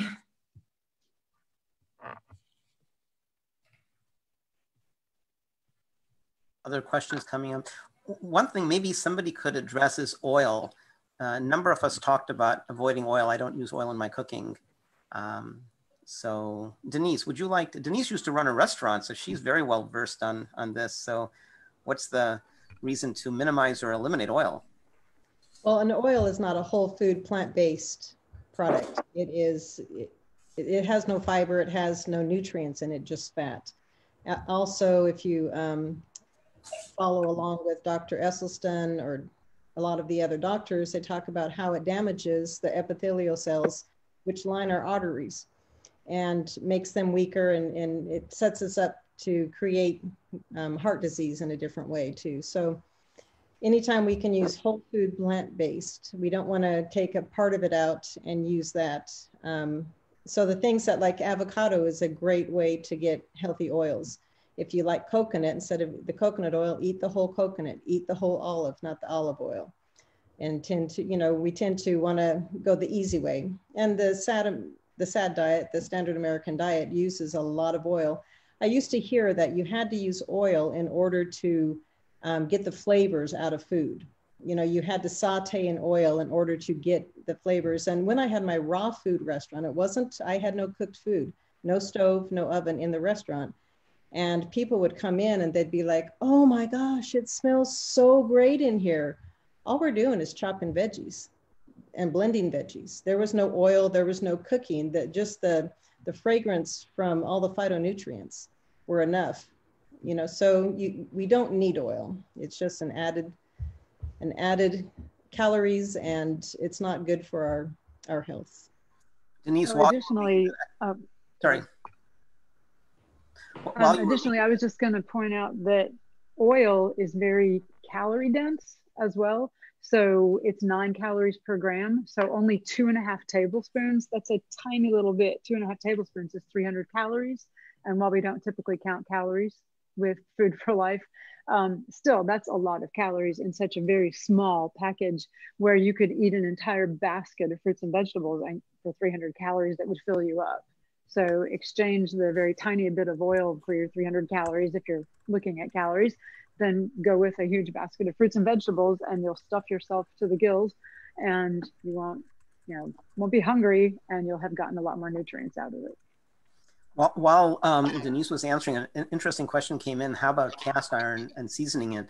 And absolutely. So I do use cast iron once or twice a week. And what I do when I use cast iron is not every time, but I'll put just a drop of oil on, and I'll turn the pan on and let it heat up. Then I'll use a paper towel and I'll wipe it. So you have a trivial amount of oil. It's enough oil to brown, for example, if you're sauteing some vegetables, or tempeh, which is a fermented tofu product. I'd like somebody to answer this question about, Kathy Sabo asked a question about cooking something, in this case, cauliflower steaks, using extra virgin olive oil. Can you use something else? She likes the caramelization. So Nancy, you haven't taken a question. Would you like to share what you would do if you want to get caramelization and not use oil? Sure. I would use a vegetable broth. You want to have your frying pan, hopefully like a safe non-stick frying pan that you want hot, and then you want to put your cauliflower, or actually a little bit of broth in, and then put your cauliflower in, and you will get that caramelization. You might have to keep adding a little bit more broth as you go along. You just have to be patient, and you will get a nice caramelized browned cauliflower.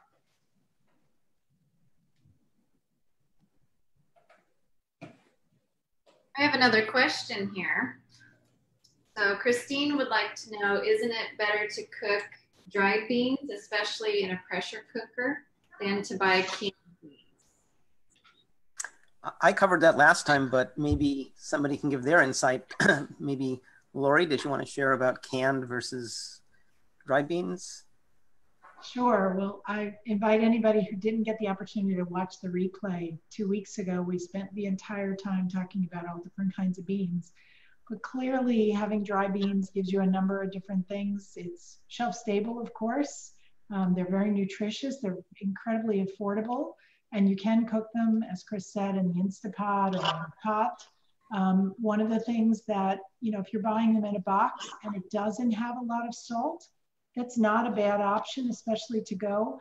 But to give you an idea, if you're reading a food label, the typical serving of beans might be about 100 calories. And if you look at a typical can of beans, you'll see probably around 400 milligrams of sodium. And we always recommend when you're looking at a food label that your food be no more than 1-to-1 calories to sodium. So if you look at a can of, say, a no salt added bean, it might be more like 15 milligrams of sodium. And a lot of times that's coming from kumbo, which is a seaweed that's added in with just a tiny bit of salt.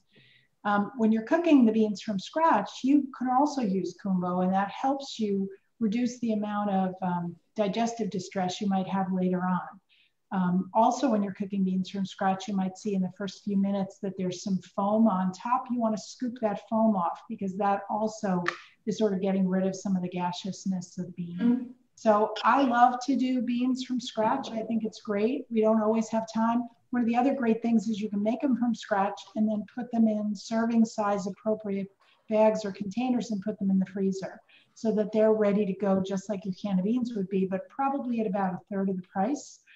And the last thing is there are organizations that sell heirloom beans. And I used to belong to a Bean of the Month club. I have a lot of very interesting beans in my cabinet. So I think you get more variety when you can go with original bean from different regions and you get a chance to play with your food more. I'd like to chime in. Oh, sorry. No, that's okay. I was just going to mention the texture too. I found that making beans from scratch, you can really alter the texture of it a little bit. So for example, if I'm making a batch of chickpeas, I could cook them a little bit longer if I was going to make a homemade hummus or another type of sauce, or if I wanted to roast them or put them on a salad or in a grain and bean dish, I wouldn't cook them quite as long. I mean, still until they're done, but I wouldn't want them to get as mushy as I would if I were going to blend them up into a hummus. So I really like that too, making them on your own. You can really change the texture of the beans. I just wanted to add that beans are really kind of a staple of a whole food plant-based diet. And if you're intimidated by making your own beans, then buy them in cans on sale, because really we want you to eat beans, and it's not, that's the most important thing. Agreed. Somebody had asked the question as to what I mentioned about putting in the beans. So this is actually seaweed. It's little pieces of dried seaweed, if you can see that. And so this is called kumbo, and it's a dry seaweed. And if you look, for example, on a can of Eden organic beans, you would see that the only ingredients are beans and kumbo. So it's just a little trick to add a little bit more seaweed to your diet, and also, again, have less digestive distress with your home-cooked beans. But I love Lauren's suggestion, because I do that when I make hummus. I definitely cook my chickpeas longer in the Instapot, and they come out so creamy that I could never get that from a can. You can't overcook beans. The more you cook them, the more digestible they are. You can also use a herb called espazote, which is a Mexican herb. You can either use it dry or fresh. You can find that in like the Hispanic food aisle, or sometimes find it fresh. It's like a teaspoon per pound of beans will help when you're cooking them. Or if it's fresh, just like a 6-inch piece of that herb, and that will help also. You know, a really interesting question came in from Karen Caparelli, and I apologize if I'm mispronouncing it. For veggie broth sauteing, is it low temp and slow, or higher temp and quicker? And I have some thoughts here, but I'd perhaps ask somebody else to share at least first. So Cody, there are benefits to slow, low temperature and quick, high temperature. So do you have any thoughts for Karen Caparelli? Okay, sorry, I had to unmute there. Well, it just kind of depends. If I'm in a hurry, it might be a little higher temperature just to get it cooked, you know, and with kids, a lot of times I am in a hurry to get things rolling. So that's typically kind of how I do it. But yeah, so I guess I can't really comment on the slow one as much as as somebody else maybe, so. Some people complain about pressure cooking, that it's high temperature, and when you add temperature to, Denise actually has a lot of insight, I'm sure, here. Some people are interested in raw foods because the argument is as you add heat to fruits and vegetables and whole grains and legumes, less so legumes, much less so legumes, that you lose some of the nutrient content. But the point about pressure cooking is it's sealed. And so even though you bring it up to temperature, it's sealed. So an alternative is waterless cooking, which I also enjoy doing. And waterless cooking is where you put your ingredients in and you cover it with a special stainless pan that has a little bit of a steam escape. And then it dribbles out steam and basically sets up a convection. So you cook slowly on lower temperature. So there's benefits both ways. And it's also a function of time too. So when you're cooking in the pressure cooker, you are heating things less time. So that's also a healthier way than cooking it in the oven. Somebody asked about MS, and that was me. So this is a film that I'm executive producer for. I don't know if you can see it. It's called Code Blue. It's hard to see. Sorry. CodeBlueDoc.com. And it just got released a few weeks ago, and it's about Therese Stancic, a friend of mine. She's a doctor who was diagnosed with multiple sclerosis. And it's an interesting story because even doctors get sick and then they see their own doctor. So she saw her doctor, and the doctor put her on a very difficult regimen. And she had lots of problems sleeping and many other things, pain. So she did her own research, and she found there was a lot of evidence that plant-based eating can help with treating MS. And so she went to her doctor and said, look, here's the research. The doctor said, no, I want you to continue. So finally she said, hey, I'm a doctor. I know what I'm doing. So she went on a whole food plant-based diet, and very quickly her symptoms abated. And so that's what this film is about. Doctors are very, very important, and I very much respect them, and it's not their fault. In the curriculum, medical school curriculum, there isn't that much time put into nutrition. And to me, knowing how to prevent diseases is, I think, at least as important as treating them. So that's what the film's about. So it's not a book, but it's a film, Code Blue.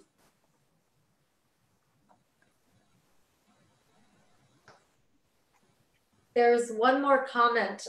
Cindy, oh, was it, let me see, where is it about? No, Kathy Sabo. Would you consider doing a program on casseroles? Her husband will only eat a couple of things of the things she makes. So I think we are going around the power plate. We have fruits next, and then we'll do whole grains, but I'm sure we'd love to do something about casseroles. So many casseroles. Yes. So little time. Yes. Right. We have a huge list of ideas that we came up with, and I know that casseroles and one pot dishes were on there. So definitely stay tuned. After we're done with getting our trip around the power plate, we're going to break into that list of ideas, and we'll be sticking around for a long time with the ideas that everybody came up with. So stay tuned for that.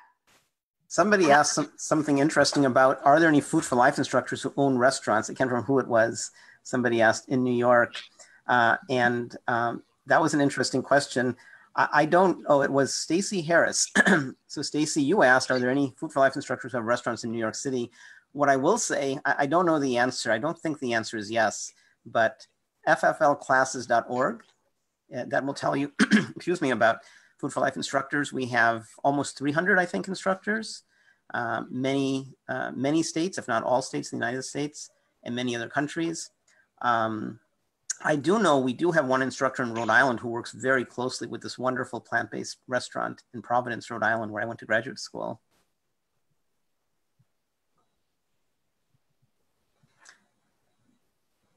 And we'll wait another moment to see if there's any last question or two, but while we're waiting, I wanted to also mention that we're so glad that all of you have joined us on Facebook Live. This show will persist, you can watch it.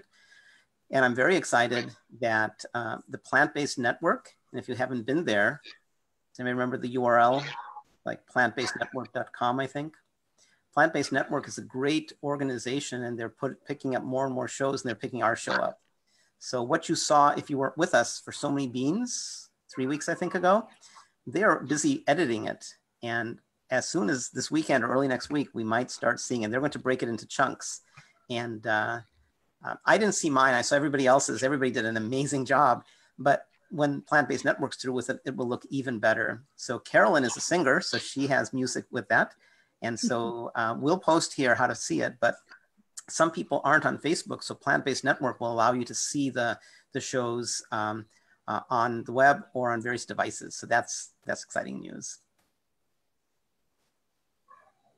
Were there any last questions that came through?